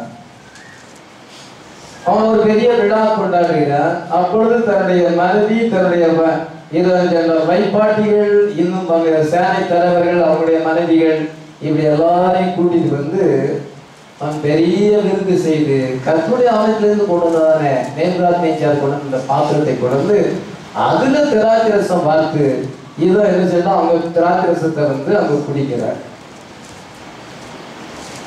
3ஆம் வசனத்துல அப்பொழுது எருசலேமில் உள்ள தேவனுடைய வீடாகி ஆலயத்திலிருந்து எடுத்துக்கொண்ட பொற்பாத்திரங்களை கொண்டு வந்தார்கள். அவைகளில் ராஜாவும் அவனுடைய பிரபுக்களும் அவனுடைய மனைவிகளும் அவனுடைய வைப்பாட்டிகளும் குடித்தார்கள். குடிச்சது மட்டுமல்ல, விக்கிரகங்களை புகழுகிறார்கள். அவர்கள் திராட்சரசம் குடித்து பொன்னும் வெள்ளியும் வெண்கலமும் இரும்பும் மரமான கல்லுமாகிய தேவர்களை புகழ்ந்தார்கள். விக்கிரகங்களை புகழும் பொழுது அப்பொழுது அடுத்த வருஷத்துல மனுஷ கைவிரல் தோன்றி அங்கே வந்து எழுதுகிறது, மேலே மேலே தெக்கேல் உப்பாசின் என்று எழுதுகிறது. இவங்க எல்லாம் போதையில இருக்கிறாங்க, ஆண்களும் பெண்களும் போதையில இருக்கிறார்கள். இதோ மாம்சத்தின் காரியங்களில் இருக்கிறார்கள். அங்கே ரிகார்ட் டான்ஸ் அங்கே இருக்கிறது. எல்லாம் வந்து உல்லாசமா இருக்கிறாங்க. அப்படி உல்லாசமா இருக்கும் பொழுது இதோ ஒரு கையிருப்பு வந்து சிவத்துல வந்து மேலே மேலே தெக்கேல் உப்பாசின் என்று எழுதுகிறது. அப்பொழுது ராஜாவினுடைய இடுப்பு அங்கே கட்டுவிட்டது, முழங்கால் ஒன்றோடு மோதி கொண்டது, பயந்து கிடுகிடு நடுங்கிட்டு இருக்கிறான். எல்லாம் பாடல் எல்லாமே, டான்ஸ் எல்லாமே, மியூசிக் எல்லாரும் திடீர்னு ஸ்டாப் ஆகிவிட்டது. அப்பொழுது என்ன திடீர்னு ஸ்டாப் ஆகிட்டு ராஜாவின் மனைவி அங்க பார்க்கிறாள். அவள் ஒரு உண்மையான விசுவாசி, தானியேல் தீர்க்கதரிசியை விசுவாசிக்கிறவள். ஆனால் புருஷனோ வந்து இதோ பாவியாக இருக்கிறார். அவ்விதமாக அவள் வந்து உள்ள பார்க்கும் பொழுது அந்த சுவர்ல அங்க எழுப்பி இருக்கிறது. ராஜா கலக்கி கொண்டு தேசத்துல ஒரு தீர்க்கதரிசி இருக்கிறார். ஹல்லேலூயா. நேபுகாத்நேச்சர் காலத்துல அவர் தான் எல்லா மறைபொருளையும் வெளிப்படுத்தினார். அவருக்குள்ள விசேஷித்த ஆவி இருக்கிறது. அவரை கொண்டு கூப்பிட்டா அவருடைய அர்த்தத்தை சொல்லுவார். எந்த சோசியராலும் சொல்ல முடியவில்லை, எந்த மந்திரவாதியாலும் அதை விடுவிக்க முடியவில்லை. தானியேல் வந்து சொல்கிறார், மெனேதனே தேக்கேல் உபாசி, நீ தராசிலே நிறைக்கப்பட்டு குறைய காணப்பட்டாய். தேவனுடைய ராஜ்யத்துக்கு மட்டிட்டு அதை மேலிருக்கும் பெருசியருக்கும் பிரித்து கொடுத்து விட்டார் என்று சொல்லும் பொழுது அப்படி தீர்க்கதரிசனம் உரைத்து அவன் வீட்டுக்கு போறதுக்குள்ளதாக இது அன்றைக்கு ராத்திரியிலே வந்து அவன் வெட்டப்பட்டான். 30ஆம் வசனம் 31ஆம் வசனம் வாசிக்கலாம். அந்த ராத்திரியிலே கல்தேயரின் ராஜாவாகிய பெல்சாத்சார் கொலை செய்யப்பட்டான். மேதினாகிய தரு தன் 62ஆம் வயதில் ராஜபாரத்தை கட்டிக்கொண்டான். இது அன்றைக்கு ராத்திரியிலே இப்படி தீர்க்கதரிசனம் உரைத்து அவன் வீட்டுக்கு கூட போய் சேர்ந்திருக்க மாட்டான். அப்பொழுது என்ன செய்தார் என்றால், மேதியனாகிய பெர்சி வந்து என்ன செய்தார் என்றால், அவனை வெட்டி என்ன செய்தார் என்றால் அவனுடைய ராஜ்யத்தை எடுத்துக்கொண்டார். ஒரு நாள் ராத்திரியிலே அந்த ராஜ்யம் முடிவடைந்தது. எதிர்பாராத வண்ணமாக பெரிய ராஜ்யம், பொன்னான தலையானது, அந்த தலை வெட்டப்பட்டது. அந்த பெல்சாத்தாருடைய தலை வெட்டப்பட்டு அன்றைக்கே அந்த ராஜ்யம் முடிவுக்கு வந்தது. அதே போலதான் எப்படி அது முடிவுக்கு வந்தது? ஐபிராத் நதி தண்ணீர் வற்றி போயிடுச்சு. அப்பொழுது கிழக்கிலிருந்து ஒரு ராஜாக்கள் வந்து இதை வழியை ஆயத்தம் பண்ணும்படியாக அந்த தண்ணீர் வற்றி போயிட்டது. ஆனா பிரிட்டிஷ் டைரிஸ் நதியானது இது அங்க இருக்கிறது. அந்த நதியை திசை திருப்பி அந்த நதியின் தண்ணீரை வேலை பார்க்கமா திருப்பி இது அந்த நதி அங்க இல்லாமல் போய்விட்டது. இப்பொழுது நதியை தாண்டி அந்த மேதியனாகிய பெர்சி வந்து பெல்சாத்தாருக்கு முடிவை ஏற்படுத்தினான். பாபிலோன் ராஜ்யத்துக்கு முடிவு. அதே மாதிரிதான் நியூ டெஸ்ட்மென்ட் நடக்கும். அதான் நியூ டெஸ்ட்மென்ட்ல எப்படி நடக்குது? அது வந்து நேச்சுரல் வாட்டர், இது நேச்சுரல் வாட்டர் கிடையாது. அங்க கொஞ்சம் ஹோலி ஸ்பிரிட் இருக்கு. கத்தோலிக்க மார்க்கத்தில் ரோமன் கத்தோலிக்க சாமியார் தான் மாற்றி வச்சார். ஜெர்மன் நாட்டில் ஒரு சாமியார் தான். அவங்களுக்குள்ள சிலருக்குள்ள ஹோலி ஸ்பிரிட் இருந்தது, ஆவிக்கிரியங்களா இருந்தாங்க. ஏதோ அதுக்கு பிறகு என்ன செய்தால் அங்கே லுத்தர் வந்து ஆவிக்கிரிய மனுஷனாக வந்தார். மெத்தடிஸ்ட் மார்க்கம் வந்து ஒரு ஆவிக்கிரிய மார்க்கமாக தான் ஸ்டார்ட் ஆச்சு. பெந்தேகாஸ்தலும் ஆவிக்கிரியமா இருந்தாங்க. இப்போ அங்க இருக்கிற ஹோலி ஸ்பிரிட் லிஃப்ட் ஆயிட்டு அந்த நதியின் தண்ணீர் வற்றி போயிட்டாங்க. இருக்கிற பசுத்தாவி அங்க எடுப்பட்டது. கொஞ்சம் இருந்துச்சு, அந்த கொஞ்சமும் இப்ப கிடையாது. அவன் நதியை வற்றி போக பண்ணிதான் அவன் பாபிலோனியை கைப்பற்றினான். அந்த பாபிலோன் மேல அந்த கரியனாகி வந்தான். முதல்ல நதியை வந்து வற்றி போக பண்ணினான். நதியை வச்சாம அங்க உள்ள வர முடியாது, அதை கிராஸ் பண்ணி வர முடியாது. ஆனா இப்ப அதை கிராஸ் பண்ணி வர முடியாத நதியை திசை திருப்பி விட்டு இதை வந்து அவன் வந்து அதை பெற்றது போல. அதே போலதான் நியூ டெஸ்ட்மென்ட்ல இந்த ஹோலி ஸ்பிரிட் அங்க வந்து கம்ப்ளீட்டா அது போய் ஒரு டினாமினேஷன் கிறிஸ்டியன் கிட்ட கொஞ்சம் கூட ஆவிக்குரிய காரியத்தை எதிர்பார்க்க முடியல. ரொம்ப வேதனையான காரியம். நேற்று கூட ஒரு இடத்துல பேசினேன். ஒருத்தராயிரும் ஒரு கேள்வி கேட்கிற பாஸ்டர், நீங்க எப்படி சொல்லுங்க ஸ்போக்கன் வேர்ட் பேர்த்துன்னு சொல்றீங்க, எங்களுக்கு அது என்னன்னு தெரியலையே. ஸ்போக்கன் வேர்ட் பேர்த் அடையாதபடி நம்ம இயேசு கிறிஸ்து நமக்கு தகப்பனா மாற முடியாது, இயேசு கிறிஸ்துவின் பிள்ளையா மாற முடியாதுன்னு சொல்லி சொல்றீங்களே, அது என்ன அர்த்தம் வந்து கேட்டாங்கன்னா நான் சந்தோஷப்படுவேன். ஒண்ணுமே கேட்கல, மண்ணாட்டு மக்காட்டு எங்க போய் பேச மாட்டேங்களேன். அது மண்ணாட்டு மக்காட்டு தான் இருக்கு. அன்னைக்கு பேரும் பிரசவம் பண்ணா அங்க 3000 பேர் வந்து இதை ரசிக்கப்படுறது நாங்கள் என்ன செய்யணும்னு சொன்னாங்க. இதயத்துல குத்தப்பட்டார்கள். இன்னைக்கு எங்க பிரசவம் பண்ணாலும் சத்தியத்தை எவ்வளவு டீப்பா எவ்வளவு நல்ல மாதிரி நம்ம பர்சன்டேஜ் பண்ணாலும் அந்த சத்தியத்தை வந்து அவங்களுடைய மனசுல புரியும்படியா நம்ம போக்கஸ் பண்ணாலும் ஒரு வேர்டு வாயிலிருந்து வருது. நாங்க என்ன செய்யணும்? நாங்க அப்படிதான் போக முடியாது, கர்த்தருடைய ராஜ்யம் போக முடியாதா? நாங்க இயேசு கிறிஸ்துவின் பிள்ளை கிடையாதா? கேட்கவே மாட்டாங்க. ஒரு இடத்துல அதை எதிர்பார்க்க முடியாது. ஏன்னா பசுத்தாவி அங்க வறண்டு போயிட்டு, டினாமினேஷன்ல பசுத்தாவி வறண்டு போய்விட்டது. கத்தோலிக்க மார்க்கம் அஞ்ஞான ரோமா பிரியாக மாறிவிட்டது. இதை எதுச்சென்றால் அந்த ஹோலி ஸ்பிரிட் அனாயிண்டிங் அங்க கொஞ்சம் கூட இல்லாதனால தான் இப்பொழுது எதுச்சென்றால் அந்த கிழக்கத்திய ராஜாக்களுங்க நதியை கிராஸ் பண்ண முடியும், வற்றி போய்விட்டது. நோ ஹோலி ஸ்பிரிட் யாருக்கும் உணர்வே இருக்குது. நான் எத்தனையோ பேருக்கு நான் சத்தியத்தை சொல்லும் பொழுது ஏதோ ஒரு நல்ல பதில் வருமா, ஏதோ ஒரு சந்தேகம் கேட்பாங்களா, ஒண்ணும் கேட்கவே கிடையாது. அவங்களுக்கு அதுல ஈடுபாடே இல்லை. படிக்கணும், நல்ல பதவியில வரணும், நல்லா முன்னேறணும், இது அவங்களுடைய சுவாபத்திலான வைராக்கியமா இருக்கிறாங்க. அந்த ஒழுங்கு தவறமா இருக்காங்க, கரெக்டா கடைபிடிக்கிறாங்க. அதுல அங்க சர்ச்சில் அவங்க பாஸ்டர் சொல்றது கரெக்டா கீழ்படுகிறாங்க. ஆனா சத்தியத்தை சொன்னோம்னா ஒரு உணர்வும் கிடையாது. அப்படி மறுபடி காலத்துல நம்ம செய்யும். அதனால ஹோலி ஸ்பிரிட் இல்லை, அந்த டினாமினேஷன்ல ஹோலி ஸ்பிரிட் இல்லை. அது முற்றிலுமாக வறண்டு போனபடினாலே இப்பொழுது இருந்தால் ரோமாபுரியை அழிப்பதற்கு ரஷ்யா கிழக்கத்திய ராஜாக்கள் வந்து இப்ப ஈஸியா வர முடியும். பிரைடல் லிஃப்டட் ஆயிருந்தா, ஹல்லேலூயா, பிரைடல் லிஃப்டட் ஆகும் பொழுது ஹோலி ஸ்பிரிட் லிஃப்டட் ஆகிறது. ஹல்லேலூயா. அப்பொழுது இதை ரோமாபுரி அழிக்கலாம். ரோமாபுரி மட்டுமல்ல, உலகம் முழுசும் அழிக்கும். எத்தனை பேர் விசுவாசிக்கிறார்? தடை செய்கிற நடுவிலிருந்து நீக்கப்பட்டாலுடைய அந்த நாள் வராது. இந்த தடை செய்கிற யாரு? ஹோலி ஸ்பிரிட். 2 Thessalonians 2:7 வாசிக்கும். 2 Thessalonians அதுல வந்து அந்த அக்கிரமக்காரனுடைய வருகை பற்றி இருக்கு. இந்த தடை செய்கிற மனவாட்டி வந்து லிஃப்டட் ஆகாத பட்சத்துல அந்த கிழக்கத்திய ராஜாக்கள் வர முடியாது. ரஷ்யாவை கம்யூனிஸ்டான ஒரு டூலாக பயன்படுத்துகிறார். 3வது தரிசனம், 4வது தரிசனம். முதலாவது ஹிட்லர், 2வது முசோலினி, 3வது தரிசனம் பாசிசம், நாசிசம், கம்யூனிசம். பாசிசம் இத்தாலி முசோலினி மூலமா வந்தது. நாசிசம் ஹிட்லர் ஜெர்மனியில வந்தது. இத கம்யூனிசம் வந்து ஸ்டாலின் வந்து அமெரிக்கா, ரஷ்யா. அதான் 4வது ஒன்று சேர்த்தீங்கன்னா இத capitalism, America capitalism. பாசிசம், நாசிசம், communism, capitalism. America வந்து முதலாளித்துவ நாடு, கேபிட்டலிசம் அங்கே இருக்கு. இந்த 4 தூதர்கள் இதை அழுத்து விடப்படுகிறார். இந்த 4 தூதர்கள் பாசிசம், நாசிசம், கம்யூனிசம், கேபிட்டலிசம் இதை அழுத்து விடப்பட்டிருக்கிறார்கள். இப்பொழுது கிழக்கிலிருந்து ஒரு ராஜாக்கள் வந்து பட்டணத்தின் மேல வருவதற்கு, பாபிலோன் மேல வந்து அதை அழிப்பதற்கு காலம் வந்து விட்டது. நீங்க பைபிள் வாசிக்கும் பொழுது பாபிலோனுடைய வீழ்ச்சி 6ஆம் எக்காலம், 6வது கோபகலசம், 7வது வசனம், the downfall of Babylon, destruction of Babylon குறிக்கிறது. இதை வெளிப்படுத்தல் 17-18 வாசிக்கும் பொழுது அந்த பாபிலோனுடைய வீழ்ச்சியை குறித்து எழுதப்பட்டது. யூப்ரட்டிஸ் நதிக்கரையிலே கட்டப்பட்ட அந்த பாபிலோனுடைய வீழ்ச்சி, அந்த பாபிலோனிய மார்க்கம் ஹோலி ஸ்பிரிட் இல்லாதனால இது அது அழிய வேண்டிய சூழ்நிலை இருக்கிறது.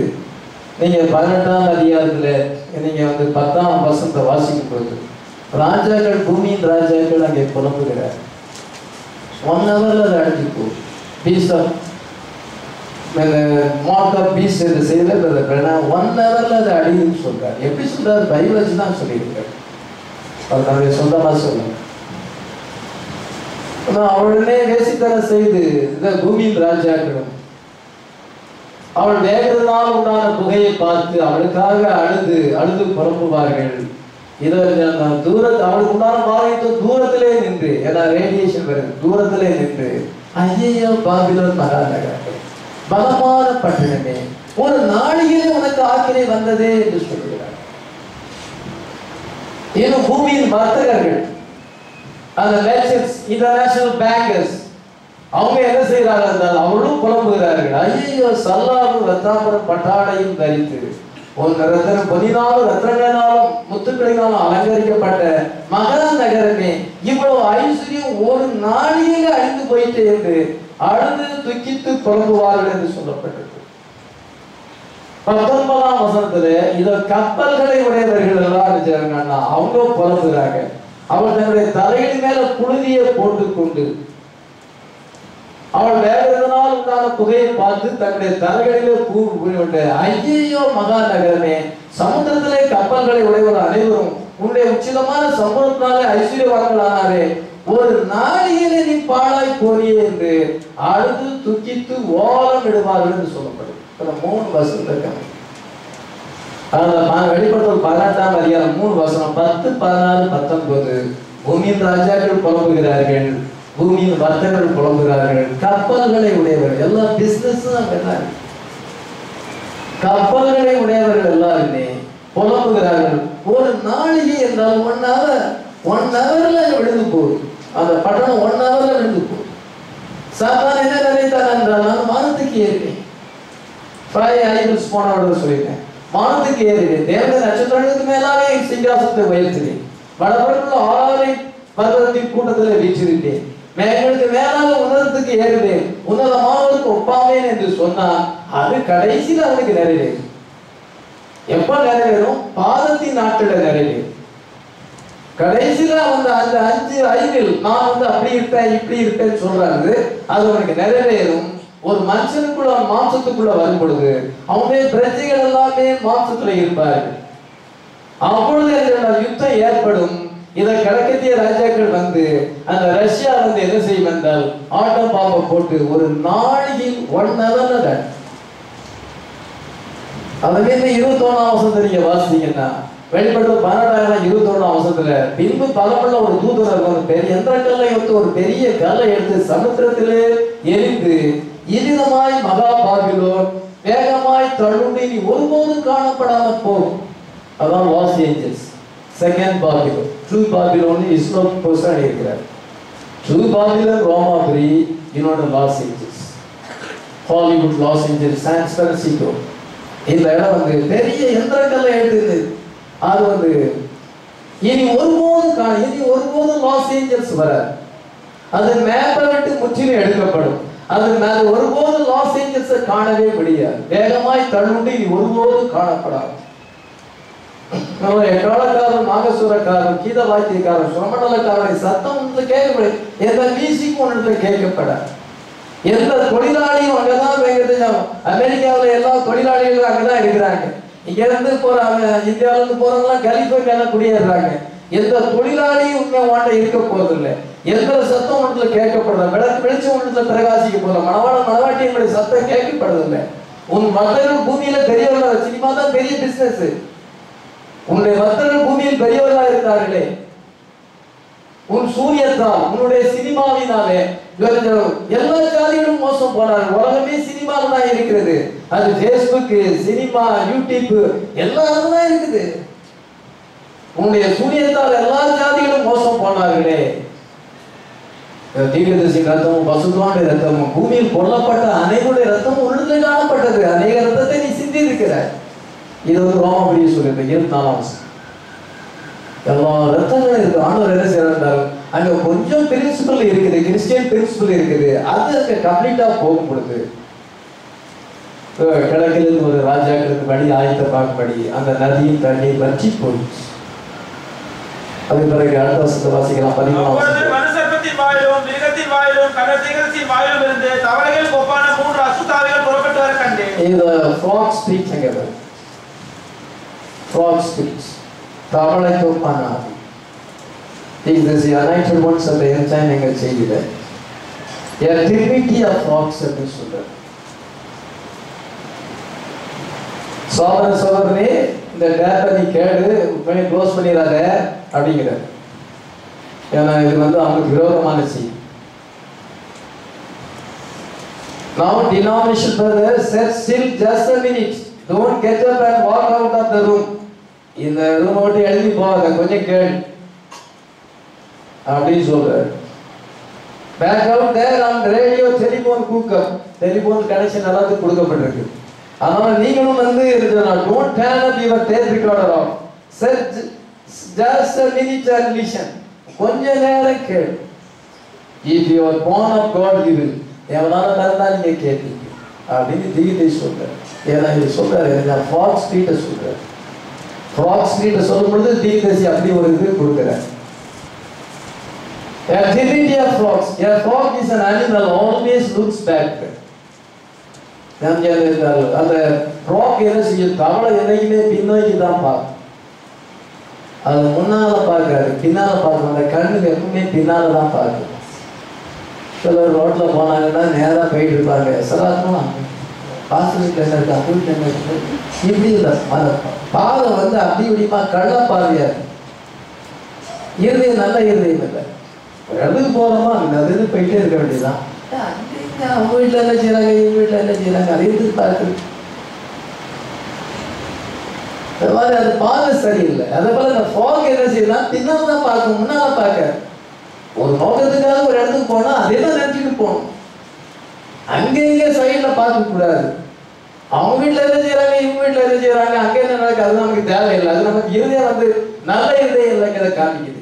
இந்த ஃப்ராக் என்ன செய்யணும், இப்போதான் பின்னால தான் பார்க்கும், நோக்கி பார்க்கும். அது எங்க பார்க்குது, நிசாயாவை பார்க்குது. ஹல்லேலூயா. 325 நிசாயாவில ட்ரினிட்டி டாபிக் வந்தது. கான்ஸ்டன்டைன் மூலமாக ட்ரினிட்டி டாபிக் வந்தது. என்ன சொன்ன, ட்ரினிட்டி பாண்டட் எங்க பிறந்தது, Nicaea Council, where the Trinity doctrine was bonded. Nicaea Council at Nicaea, Rome, where the Trinity was bonded. இதெல்லாமே என்ன செய்யறது, இன்னைக்கு ட்ரினிட்டிக்கு போகுது. எல்லா டினாமினேஷன், ரோமன் கத்தோலிக்கு, பெந்தேகோஸ்டல்ஸ், ப்ராட்டஸ்டன்ட் எல்லாமே ட்ரினிட்டி தான். இப்போ அந்த ட்ரினிட்டியில உறுதியா இருக்கிறாங்க. எங்க சொந்தக்காரர் ஒருத்தர் எஃப்எம்ல இருக்கிறார். இப்போ அவர் எஃப்எம்ல பெரிய போஸ்ட்ல இருக்கிறார். அவர் பிரதானமான பொசிஷன்ல இருக்கிறார். அவர் ஒரு நாள்ல வந்து என்கிட்ட வந்தார், வீட்டுக்கு வந்தார். எஃப்எம்ல சேரதுக்கு முன்னதாக ராத்திரி முழுவதும் அவர்கிட்ட பேசினேன். நான் தூங்காமலேயே சத்தியத்தை பேசினேன். அப்போ எங்க வீடு கூரை வீடு. அவர்கிட்ட ராத்திரி நைட்டுக்கு தாங்க அந்த காலையில் கேட்குறேன், என்ன சொன்னா, நீங்க இப்போ வந்து ட்ரினிட்டியை நம்புறீங்களா, ஒன்றால நம்புறீங்களா? நான் ட்ரினிட்டியை தான் நம்புறேன். பாருங்க, ராத்திரி முழுவதும் உபதேசம். இதுக்காக நான் விடிய விடிய ராமாயணம் ஓதிது. ராமனுக்கு சித்து சரவணன் யாருன்னா சித்தப்பான்னு சொன்ன மாதிரி இவ்வளவு நேரமும் நான் சொல்லின்னு கூட ஒண்ணு கூட நான் ட்ரினிட்டியை தான் நம்புறேன். ஃப்ராக் ஸ்பிரிட் இருக்கு. நான் ஒரு ட்ரினிட்டியை நம்புறேன்னா உள்ள ஃப்ராக் ஸ்பிரிட் இருக்கு.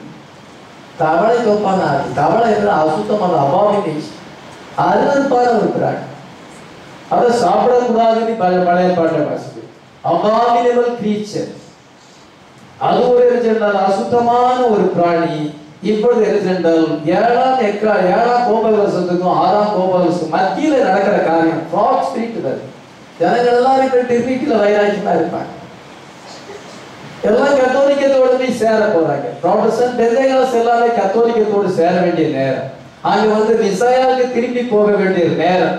அதனால என்ன ஸ்பிரிட் அங்க இருக்கிறது, ஃப்ராக் ஸ்பிரிட். மிருகத்தின் பரிசுத்தத்தின் வாயிலும் மிருகத்தின் வாயிலும் கண்ணத்திற்கு திசையின் வாயிலிருந்து தவளை தொப்பான 3 அசுத்தார்கள் புறப்பட்டு வர கண்டேன். அவர்கள் வாயிலிருந்து அற்புதங்களை செய்கிற பொய்யின் ஆவிகள், பிசாசுகளின் ஆவிகள், அவர்கள் புலோகத்தில் உள்ள ராஜாக்களை சர்வ வல்லமையுள்ள தேவனுடைய கோபாத்தின் நாளில் நடக்கும் யுத்தத்துக்கு கூட்டி சேர்க்கும்படி புறப்பட்டு போகிறது. வலுசர்வம் ரோமாபுரி, மிருகம், பூமியிலிருந்து வரும் மிருகம், அமெரிக்கா, யுஎஸ்ஏ, இதென்றால் கள்ளத்தீங்க தரிசி, போப், இந்த 3 தான் நியூ ட்ரினிட்டின்னு சொல்றேன். ஓல்ட் ட்ரினிட்டி பிதாகுமார பசுத்தாதி. நியூ ட்ரினிட்டி என்னன்னா இது வலுசர்ப்பம், மிருகம், கள்ளத்தீங்க தரிசி. இப்ப நியூ ட்ரினிட்டி வந்து இது எல்லாமே பின்னோக்கி தான் பார்க்கிறது. இது உலகம் அனைத்தையும் என்ன செய்யறால் அந்த தேவனுடைய சர்வவல்ல தேவனுடைய மகா நாளில் நடக்கும் யுத்தத்துக்கு கூட்டி சேர்க்கும்படியாக போறோம். மகா நாளினா அர்மகெதோன். அந்த அர்மகெதோன் யுத்தத்துக்கு நியூக்ளியர் வார், அதற்கு கூட்டி சேர்க்கும்படியாக இந்த ஆவிகள் புறப்பட்டு போகுது. ரோம், இது அமெரிக்கா, யுஎஸ்ஏ. எப்படி செய்யும்? ஒன்லி பாசிபிள் வந்து யுனைடெட் நேஷன் மூலமாக தான் அது பாசிபிள் ஆகும். ஐக்கிய நாட்டு சபை மூலமாக அது பாசிபிள் ஆகும். அதனால ஐக்கிய நாட்டு சபை மூலமாக இதை என்ன சொல்ல, எல்லாமே அந்த லீடர்ஸ் பேசும் பொழுது அந்த வாயிலிருந்து புறப்படுகிற அந்த அசுத்த ஆவிகள், பொய்யின் ஆவிகள், அற்புதங்களை செய்கிற பிசாசுடைய ஆவிகள், அவங்களுடைய வாயிலிருந்து அது போகும். எது வாயிலிருந்து? ரோம், அமெரிக்கா, போப் வாயிலிருந்து அந்த ஆவிகள் புறப்பட்டு போய் ஜனங்கள் எல்லாம் ஒன்று சேர்த்து நம்ம கம்யூனிசத்துக்கு விரோதமாக போக வேண்டும் என்று நினைக்கும் பொழுது கம்யூனிசம் வந்து அழிச்சு போடும். அதான் வந்து 4ஆம் தரிசனத்துல இதை என்ன செய்யறால் தீர்க்கதரிசி என்ன சொல்றார், வாட்ச் ரஷ்யா. நீ வந்து 2 முறை இந்த சத்தம் சொன்னது, ரஷ்யாவை பார் என்று சொன்னது. ரஷ்யா அமெரிக்காவை அழிக்கும், ரஷ்யா வாடிகனை அழிக்கும். இவங்க என்ன சென்றால் இவங்களுடைய பேச்சு என்ன சென்றால் ரஷ்யாவுக்கு விரோதமாக, கம்யூனிசத்துக்கு விரோதமாக நாம செல்ல வேண்டும். ஈஸ்டர் பெஸ்ட் என்றால் யுத்தம் ஏற்படும் பொழுது அதை கடைசியாக அழிச்சு போடும் என்று சொல்லப்படும். இஸ்ரேல் ஜனங்கள் வந்து பசுத்தாவி அவங்களை விட்டு போன உடனே அவங்க விக்கிரகானை செய்து பசுத்தாவியை புறக்கணித்த பொழுது நேபுகாத்நேச்சார் வந்து அடிச்சு போட்டுட்டான். ஆண்டவர் அதை அனுமதிச்சார். அதே போல இவங்கிட்ட அந்த ஹோலி ஸ்பிரிட் அந்த நதியின் தண்ணீர் வற்றி போகும் பொழுது இந்த தவளைக்கமான ஆவிகள் இருந்து எல்லாத்தையும் ஒருங்கிணைக்கும் பொழுது கவர்மெண்ட்டை கொண்டு வரணும் என்று யோசிக்கும் பொழுது போப்பை வந்து ஆன்டி கிரைஸ்டாக மாற்றும் பொழுது ரஷ்யா வந்து அடிச்சு போகும். அப்பொழுது நம்ம இங்கே இருக்க மாட்டோம். எத்தனை பேர் விசுவாசிக்கிறோம்? அதான் இடத்துல அவரை கூட்டி சேர்த்தான் என்று சொல்றது.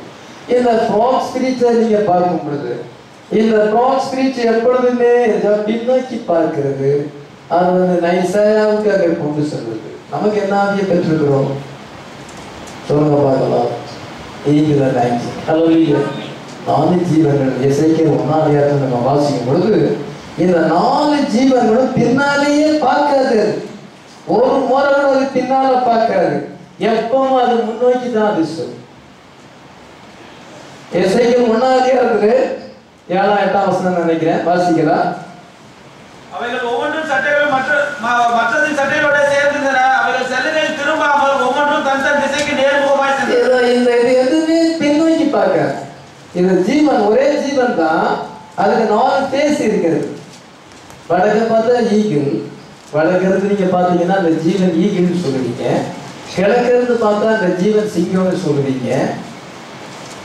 மேற்கிருந்து பார்த்தா அது காளைன்னு சொல்லுவீங்க. தெற்கிருந்து பார்த்தா அது மனுஷன். ஒரே ஜீவனுக்கு வந்து 4 முகம் இருக்கு. எசேக்கியேல் அதிகமாக இருக்கு. ஆனால் வெளிப்படுத்தல் 4ஆம் அதிகாரம் 7ஆம் வசனத்துல முதலாம் ஜீவன் சிங்கத்துக்கு ஒப்பாகும், 2ஆம் ஜீவன் காளுக்கு ஒப்பாகும், 3ஆம் ஜீவன் மனுஷன் முகம் போன்ற முகம் உள்ளதாகும், 4ஆம் ஜீவன் பறக்கிற கழுகுக்கு ஒப்பாய் இருந்ததுன்னு சொல்லப்பட்டது. அந்த சிங்காசனத்துக்கு முன்பாக தேவனுடைய சிங்கம் 4 ஜீவன்கள் இருக்கிறது.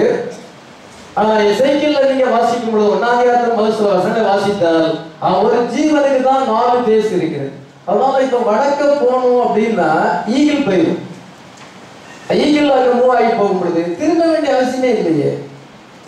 மேற்க போகணும்னா காலை புறப்பட்டுரும். காலை போச்சுன்னா திரும்ப வேண்டியது எங்கேயும் வந்து ரைட் சைடோ லெஃப்ட் சைடோ அல்லது அபவுட் டேனோ பண்ண வேண்டிய அவசியமே கிடையாது. ஏன்னா 4 டைரக்ஷன்லயும் 4 ஜீவன்கள் இருக்கிறது. அது அப்படியே போயிடும். இங்க வந்து எலக்ட்ரிக் ட்ரெயின் ஏன்னா தாமஸ் வந்து பீச் வரைக்கும் எலக்ட்ரிக் ட்ரெயின் போகும். அதுக்கு முன்னாலே இன்ஜின் இருக்கும், பின்னாலே இன்ஜின் இருக்கும். ஆனால் தாம்பரத்துல இருந்து புறப்படுறதுக்குள்ள இந்த இன்ஜின் ஸ்டார்ட் ஆகிட்டே அது பீச் வரைக்கும் போகும். பீச்சில் இருந்து தாம்பரத்துக்கு வரணும்னா அந்த இன்ஜின் ஸ்டார்ட் ஆகிடும். திரும்ப வேண்டிய அவசியம் இல்லையா? 4 டைரக்ஷன்லையும் 4 இன்ஜின் போட்டால் 4 பக்கத்துலேயும் இருக்கும். திரும்ப வேண்டிய அவசியமே கிடையாது. அதே போலதான் இந்த 4 ஜீவன்கள் வந்து திருப்பி பார்க்காது, பின்னாங்கி போவது. இந்த ஆத்மா பின்னாங்கி போகாது. என்ன விசுவாசிக்கும் ஹோலி ஸ்பிரிட் இருக்கிறது. ஹல்லேலூயா. முன்னாலதான் பூமியை ஒழிய அது வர வர கீழே இறங்காது. அது எப்பவும் முன்னாலே போயிட்டு இருக்கும். ஹல்லேலூயா. கிருபை மேல் கிருபை, பலத்தின் மேல் பலம், சத்தியத்தின் மேல சத்தியம், வெளிப்பாட்டு மேல வெளி வளர்ந்துகிட்டே தான் போகும். இதை இன்னும் ஆவியில வளர்ந்துகிட்டே தான் போக முடியாது. பேக் சைடிங் ஆகாது. இதை திரும்பி பார்க்காது. ஆனா தவளைகள் ஆவிகள் வந்து இன்னைக்கு ஜனங்களுக்கு வந்து சாப்பிடுற மக்களுக்கு தவளைகள் ஆவி கொடுக்கும் பொழுது நமக்கு ஈகிள் ஸ்பிரிட் ஆண்டவர் கொடுத்துருக்காங்க. 4 ஜீவன் ஆவி நமக்குள்ள இருக்கு. ஹல்லேலூயா. அதை நம்ம திரும்பி பார்க்க மாட்டோம். அக்கம் பக்கம் பார்க்க மாட்டோம். வலது புறம் இடது புறம் பார்க்க மாட்டோம். திரும்பி திரும்பி தலையை திருப்பி பின்னால பார்க்க மாட்டோம். சிலர் ரெண்டே பேர் தாங்க எப்படி பின்னால திரும்பி பார்ப்பாங்க. ஆத்மா நல்ல ஆத்மா கிடையாது. களப்புத்தி உள்ள இருக்கு. நம்ம நேரா தான் போவோம். ஹல்லேலூயா. எப்பவும் ஸ்ட்ரைட்டா போயிட்டே இருப்போம். ஹல்லேலூயா. ஆதியில வளர்ந்து கொண்டிருப்போம். இந்த சைடோ அந்த சைடோ பார்க்க போறதில்ல, பின்னாங்கி போறதும் இல்லை. இந்த தவளைகள் எப்பொழுதும் பின்னால பார்ப்போம். நமக்கு இந்த ஸ்பிரிட் கொடுக்கப்பட்டது. இது அவங்களுக்கு அந்த ஸ்பிரிட் கொடுக்கும். இந்த தவளைக்கப்பான ஆவிகள் வருகிறது. நமக்கு ஹோலி ஸ்பிரிட் அங்கே வந்து லூஸ் பண்ணப்படுறது. அவங்களுக்கு 4 தூதர்கள் அழித்து விடப்பட்டிருக்கிறார்கள். நமக்கு இன்னைக்கு முத்திரையில் திறக்கப்பட்டு ஹோலி ஸ்பிரிட் வந்து நமக்குள்ள இன்னைக்கு அழித்து விடப்பட்டிருக்கிறது. ஹல்லேலூயா. அது 2000 வருஷமாக சாபன கோட்பாடுகளாலே பசுத்தாவியானவர் கட்டப்பட்டிருந்த சாபன கோட்பாடுகள் வந்து இதை பசுத்தாவியானவர் கட்டப்பட்டிருந்தார். இன்னைக்கு பசுத்தாவியானவர் அழித்து விடப்பட்டிருக்கிறார். முத்திரையில் திறக்கப்படும் பொழுது ஃபுல்னஸ் ஆஃப் ஸ்பிரிட் நமக்கு வந்திருக்கிறது. ஹல்லேலூயா. இது அவங்க மேல 4 தூதர்கள் கட்டவிழ்த்தப்படார்கள். Fascism, நாசிசம், communism, capitalism. இதை 4 தூதர்களாக அழித்து விடப்பட்டிருக்கிறார்கள். ரஷ்யா வந்து எல்லாத்தையுமே அழிச்சு போடும் என்று நம்ம அறிந்திருக்கிறோம். நமக்கு வந்து ஹோலி ஸ்பிரிட் வந்து அளவில்லாமல் ஊற்றப்பட்டிருக்கிறது. எந்த நேரத்திலும் எப்பொழுதும் சத்தியத்தை சொல்றதுக்கு நான் கத்துழைக்கிறதுனால ஆயத்தமா இருக்கேன். மெசேஜே திருப்பர் பண்ணாம கூட சொல்ல முடியும். எந்த இடத்துல எந்த சத்தியத்தை சொல்லணுங்கிறத பசுத்தாவியான ரிவீல் பண்ணுகிறார். நமக்குள்ள இங்கே ஸ்டாக் ஆயிருக்குது. ஸ்டோர் ஹவுஸ் இங்கே தேவனுடைய வார்த்தை இங்கே ஸ்டோர் ஆயிருக்குது. ரெவலேஷன் இங்கே ஸ்டோர் ஆயிருக்குது. பைபிள் வந்து இங்கே ஸ்டோர் ஆயிருக்குது. இந்த புத்தகத்துல இருக்குது இங்கே ஸ்டோர் ஆயிருக்குது. தீர்க்கதரிசி செய்தி இருக்குது இங்கே ஸ்டோர் ஆயிருக்குது. அதனால எந்த நேரத்திலையும் நம்ம சத்தியத்தை நம்ம வெளிப்படுறதுக்கு அந்த fullness of spirit, fullness of word வந்திருக்கும் பொழுது அவனுக்கு தவளைக்கப்பான ஆவி வந்து ரோமாபுரிக்கமலை கொண்டுச்சு. அதனால என்ன செய்யணும் என்றால் அந்த கிழக்கில் இருந்த ராஜாக்கள் வந்து அடிச்சு போடுவாங்க. 1 hourல அது அடிச்சு போகும். அதை நின்று கடைசியா இருக்குது, நேரம் ஆகிவிட்டது. இதை கடைசியா 15 வசனத்தை வாசிக்கலாம். மானம் காணப்படத்தக்கதாக நிர்வாணமாய் நடவாதபடிக்கு விழித்துக் கொண்டு தன் வஸ்திரங்களை காத்துக் கொள்கிறவன் பாக்கியவான். இதோ திருடனை போல வருகிறது. இது வந்து ராப்சர் கண்டிங்க.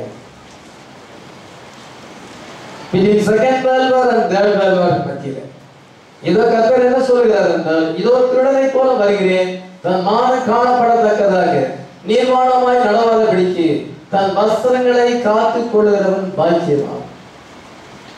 வேசியை என்ன செய்வார்கள்?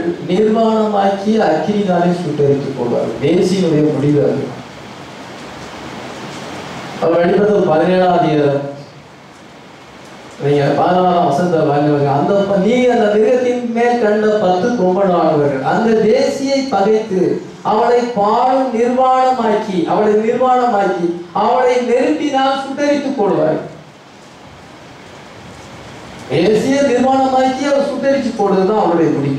ஹேரட்டுடைய முடிவு அதுதான். சபை குறித்து கர்த்தர் என்ன சொல்லுகிறார்?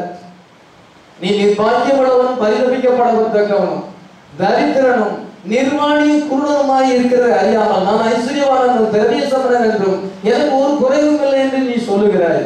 நான் நீ ஐஸ்வர்யவானாகும்படி நெருப்பில புறப்பட்டப்பட பொன்னையும் உன் நிர்மாணமாகி அவலட்சணம் தோன்றாதபடிக்கு நீ என்னிடத்தில் வெண்வஸ்திரங்களை வாங்கி கொள்ளவும் நீ பார்வை அடையபடிக்கு உன் கண்களுக்கு கலிக்கவும் போடும் என்று உனக்கு ஆலோசனை சொல்லுகிறேன். கர்த்தராகிய இயேசு சொல்லுகிறேன், உன் நிர்மாணமாகி அவலட்சணம் தோன்றாதபடிக்கு விழித்துக் கொண்டு தன் வஸ்திரங்களை காத்துக் கொள்வதன் பாக்கியமா. அங்கே லவோதிக்கா சபை எப்படி இருக்குது? நேக்கடா இருக்கிறது. நீ வெண்வஸ்திரத்தை வாங்கி அவிதமாய் இருக்கிறார். இருக்கிறாள். அவளை வந்து இதை சுட்டரிப்பது அவளுடைய முடிவு. அது அட்டாமிக் ஃபயரால் அவளை சுட்டரிக்க வேண்டும். அப்ப நமக்கான என்ன சொல்லுகிறார்? நீ பிரைட்டா இருக்கிறாய், ஹல்லேலூயா. நீ வந்து உன் வஸ்திரங்களை வெடித்துக் கொண்டு வஸ்திரத்தை பாதுகாத்து, நீ வந்து உன் வஸ்திரத்தை அசுசிப்படுத்தாத பாதுகாத்துக்கொள். ஏன்னா எனக்கு முன்னால நிக்கணும், நான் கல்யாண வஸ்திரத்தை உடுத்திருக்கணும். ஆமே, இதை கல்யாண வஸ்திரத்தை உடுத்திடாத கல்யாண விருந்துக்கு போக முடியாது. இப்பொழுது அந்த வஸ்திரம் கிராண்டட் பண்ணி இருக்கிறது. ஹல்லேலூயா. ஒரு ப்ராஃபட் வந்து அந்த வஸ்திரத்தை கிராண்ட் பண்ணுகிறார். ஹல்லேலூயா. நீ அந்த வஸ்திரத்தை போர்த்துக்கொள். அந்த வஸ்திரத்தை இழந்து போகாது, பின்வாங்கி போகாது. இது அனலும் இல்லாமல் குளிரும் இல்லாமல் ஆகாது. நீ வஸ்திரத்தை உடுத்திக் கொள் என்றால், இதோ நான் சீக்கிரமாய் வருகிறேன், திருடனை போல வருகிறேன். ஹல்லேலூயா. ராகாபேதை ஸ்ரீ நம்ம பார்க்கும் பொழுது அந்த ராகாபி என்றால் எரிகோ பட்டணத்திலே வாசம் பண்ணுகிறார். ஜோஷுவாவும் அவனுடைய ஏதோ சேனை வீரர்கள் வருகிறார்கள். எரியோவை கைப்பற்றும்படியாக வருகிறார்கள். முதலாவது 2 தேவகாரர்களை அங்கே அனுப்பப்படுது. அவள் அந்த ராகாவுடைய வீட்டுக்கு வருகிறார்கள். அந்த ராகாப் அவளை ஏற்றுக்கொள்கிறாள், தேவகாரனை ஏற்றுக்கொள்கிறாள். அப்பொழுது அவளை என்ன கேட்கிறாள்? எனக்கு ஒரு ஷேர் டோக்கன் அவசியம். 2 வாசிக்கலாம். யோசுவா நீங்கள் என் தகப்பனையும் என் தாயையும் என் சகோதரனையும் என் சகோதரிகளையும் அவருக்கு உண்டான எல்லாவற்றையும் உயிரோடு வைத்து எங்கள் ஜீவனை சாவுக்கு தப்புவிக்கும்படி எனக்கு நிச்சயமான அடையாளத்தை கொடுத்து. நிச்சயமான அடையாளம் வேண்டும். பிளேக்ஸ் எங்க விழுகிறது, அந்த பட்டணத்துக்கு அழிவு வருகிறது, எமோரியுடைய அக்கறை நிறைவாகிவிட்டது. நம்ம 4 தலங்களிலே உங்களுடைய சோதனை அந்த வசனம் நிறைவேறது. ஆண்டவர் ஆபிரகாம் சொன்னார், எமோரியுடைய அக்கறை நிறைவாகிவிட்டது. எல்லா விதமான மாம்சத்தின் காரியங்கள் அங்கே இருக்கிறது, எல்லா விதமான அருவருப்புகளும் அங்கே இருக்கிறது. ஏதோ அந்த வேசியத்துல எல்லாமே இருக்கிறது. அவள் வந்து என்றால் சிவப்பாடையும் ரத்தாபம் தைத்து பொன்னினாலும் முத்துக்களினாலும் செய்யாதிக்கப்பட்டு அருவர்களாலும் தன் வசுத்தாலும் நிறைந்த பொற்பாத்திரத்தை தன் கையிலே பிடித்திருந்தாள். மேலும் ரகசியம் மகா பாபிலோன் வேசிகளுக்கும் பூமியில் அருவர்களுக்கும் தாய் என்ற நாமம் அவள் நெத்தியிலே எழுந்தது. வேசிகளுக்கும் பூமியில் அருவர்களுக்கெல்லாம் தாய் என்று சொல்லப்படுகிறார். அவள் அக்கினியாலே சுட்டரிக்கப்படுவாள். அவள் தன்னுடைய செல்வ செருக்கினாலே இதை தன்னை மகிமைப்படுத்திக் கொள்கிறாள். இது நான் ராஜஸ்தியா இருக்கிறேன், நான் கைம்பெண் அல்ல, நான் துக்கத்தை காண்பதிலிருந்து இதயத்தை எண்ணினாள். அவளுக்கு வரும் மாறுகளாகிய சாவும் துக்கமும் பஞ்சமும் ஒரே நாளில் வரும். அவள் அக்னினால் சுட்டரிக்கப்படும். அவளுக்கு நியாயத்திற்கு சர்வவல்லமையுள்ள தேவனாகிய கர்த்தர் வல்லமையுள்ளது. எப்படி பாத்தீங்களா? இவ்வளவு வசனங்கள் பாபிலோனை பற்றி எழுதியிருக்கு. பாபிலோனுடைய அழிவை குறித்து எழுதியிருக்கிறது. யூபிரட்டிஸ் நதிக்கரையிலே கட்டப்பட்ட அந்த பட்டணம் அழிஞ்சு போகும். இங்கே ராகாப் என்ற ஒரு பெண்ணை பார்க்கிறோம். பிரைடா இருக்கிறாள். அவள் வந்து அந்த வார்த்தையை கேட்கிறாள். இதோ இஸ்ரேல் ஜனங்கள் வருகிறார்கள், இந்த பட்டணத்தின் மேல வருகிறார்கள், பாபிலோன் மேல கிழக்கிந்திய ராஜாக்கள் வருகிறார்கள். அழிவு வரப்போகுது, உலக அனைத்துக்கு அழிவு வருது. நம்ம நீங்க அந்த செய்தியை கேட்கிறோம். அல்லேலூயா. லாஸ் ஏஞ்சல்ஸ் தண்ணிக்குள்ள போக போகுது, சான் ஆண்ட்ரஸ் ஃபால்ஸ் பெருசாகிட்டே வருது. எந்த நேரம் கவலைதான். நீங்க உங்க கார்ல 5 நாளைக்கு வேண்டிய ஆதாரத்தையும் தண்ணி வச்சுக்கிடுங்க. ஏன்னா எங்கேயாவது மாட்டிக்கிட்டா நீங்க அதை சாப்பிட்டுட்டு உயிரோடு இருந்தீங்கன்னா பின்பு ஹெலிகாப்டர் வந்தா உங்களை காப்பாற்றலாம் அப்படின்னு லாஸ் ஏஞ்சல்ஸ் இருக்கிறவங்களுக்கு இப்பொழுது அறிவிப்பு அமெரிக்கா கவர்மெண்ட் அறிவிப்பு கொடுத்துருக்கு. நீங்க எங்க கார்ல போனாலும் 5 நாளுக்கு வேண்டிய ஆதாரம் இருக்கும்.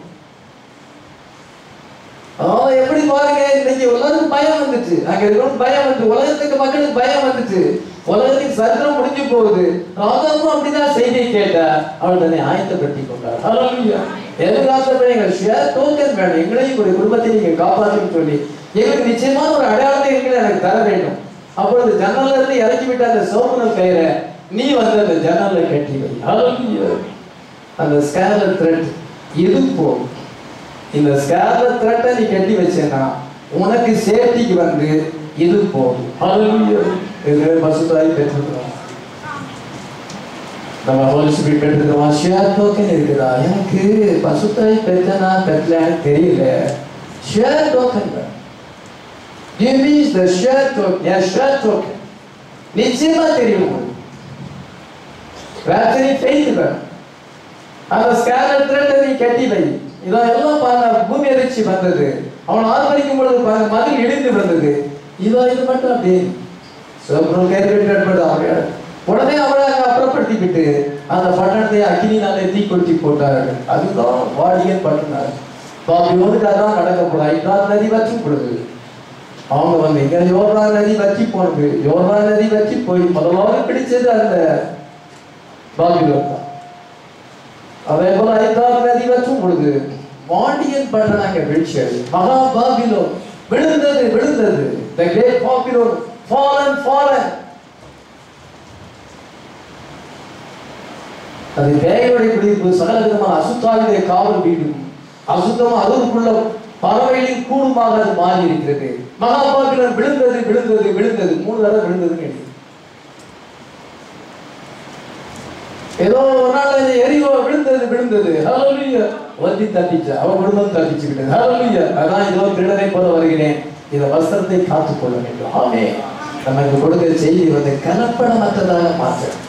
அநேக கலப்படமா மாற்றிட்டாங்க. சர்ச்சுக்குள்ள டீ குடி கூடவா, அதான் வேலை பார்த்து ஊழியம் செய்வாங்களாம். இதை சத்தியத்தை கேட்டாலும் ஒன்றும் தெரியாது, ஒழுங்கு விளக்க தெரியாது. ஆனால் டீ குடிக்க கூடாது. என்ன தீவிரத்தை சொல்லியிருக்காரு? நான் அப்படி ஒரு இடத்தையும் வாசிக்கிறேன், டீ குடிக்க கூடாது. இல்லை, நீங்க சிம்பிளிசிட்டி என்றது தேவன் எளிமையில் மறந்திருக்கிறார். அங்க என்ன சொல்லியிருக்கிறார்? சபையில வந்து இருந்தா ஆராதனை செய்யறதுல நீ காரியத்தை பேசாதுன்னு சொல்லியிருக்கிறேன். டீ குடிக்க கொஞ்சம் கூட்டிக்கிட்டாங்க, தேவனுடைய வாதியோடு கொஞ்சம் கூட்டிக்கிட்டாங்க. ஒருமை இதோடு கூட்டினா இதுல வாதியை கூட்டுவார். அதனால என்ன செய்யறதுன்னா அநேக சபைகள்ல டீ குடிக்க கூடாது. இதுதான் கடைப்பிடிக்காரு. என்னுடைய வார்த்தை வெளிப்பாடு தெளிவா அறிஞ்சு அதை தெளிவா மற்றவங்களுக்கு சொல்லணும். அதுக்குதான் பிரயாசப்படணும். ஒரு பாஸ்டர் அதுக்கு தான் பிரயாசப்படணும். இந்த செய்தியை எப்படி கிளியரா அண்டர்ஸ்டாண்ட் பண்றது, ஜனங்களுக்கு சந்தேகம் இல்லாம தெளிவா எப்படி சொல்றது. ஒருவன் மறுபடியும் பிறக்க வைக்கிறது எப்படி, பசுத்தாவி பெறுவது எப்படி, ராட்சல போறது எப்படி, அதை கற்றுக் கொடுப்பதுதான் பாஸ்டருடைய வேலை. அதற்காக பிரயாசப்படுறது நன்றி. தீர்க்கதரிசி அப்படி சொன்னார், தீர்க்கதரிசி இப்படி சொன்னார், தேவையில்லாத வார்த்தைகள்லாம் சொல்லுது. தீர்க்கதரிசி சொன்னார் தாலி கட்டணும், மோதிரத்தை போடணும், தீர்க்கதரிசி அது சொன்னார் இது சொன்னார் சொல்லி தேவையில்லாத சொல்றது நம்முடைய வஸ்திரங்களை அசுத்திப்படுத்தி கொடுக்கிறார். நம்ம வந்து தீர்க்கதரிசி சொன்ன வெளிப்பாடை கேட்ச் பண்ணுவோம். ஹல்லேலூயா. ராகம் அந்த ரெவலேஷனை கேட்ச் பண்ண அழிவு வருகிறது, பட்டணத்துக்கு அழிவு வருகிறது, தப்பித்து கொள்றதுக்கு வழி என்ன வந்து என்னன்னு அவளே கேட்கிறா, என்ன செய்யணும்? இந்த சிவப்பு நூல் கயிறை கட்டிலே. ஹல்லேலூயா. come under the blood. Hallelujah. anointing by the Holy Spirit. Hallelujah. anointed word குள்ள வரணும். anointing நம்ம ரிசீவ் பண்ணணும். உன்னுடைய குடும்பத்தார் எல்லாத்தையும் நீ கொண்டு வா. ஆத்மா பாகத்தோடு நீ செயல்படு. அங்கே சிவப்பு நூல் கயிறுகள் இருந்தா ஒருத்தருக்கும் எந்த சேரும் வராது. அவன் அழிந்து வரப்போகிறது, சிக்ஸ்த் வயல் ஊற்றப்பட போகிறது. நம்ம வந்து ஆண்டவர் நமக்கு ப்ராமிஸ் கொடுத்துருக்காரு, இதோ திருடனை போல வருகிறேன். ஆமென். எந்த வேற மாதிரி எதிர்நோக்கி இருக்கிறோம். கர்த்தர் ஆசீர்வதிப்பாராக. ஜெபம் ஜெபிக்கிறோம்.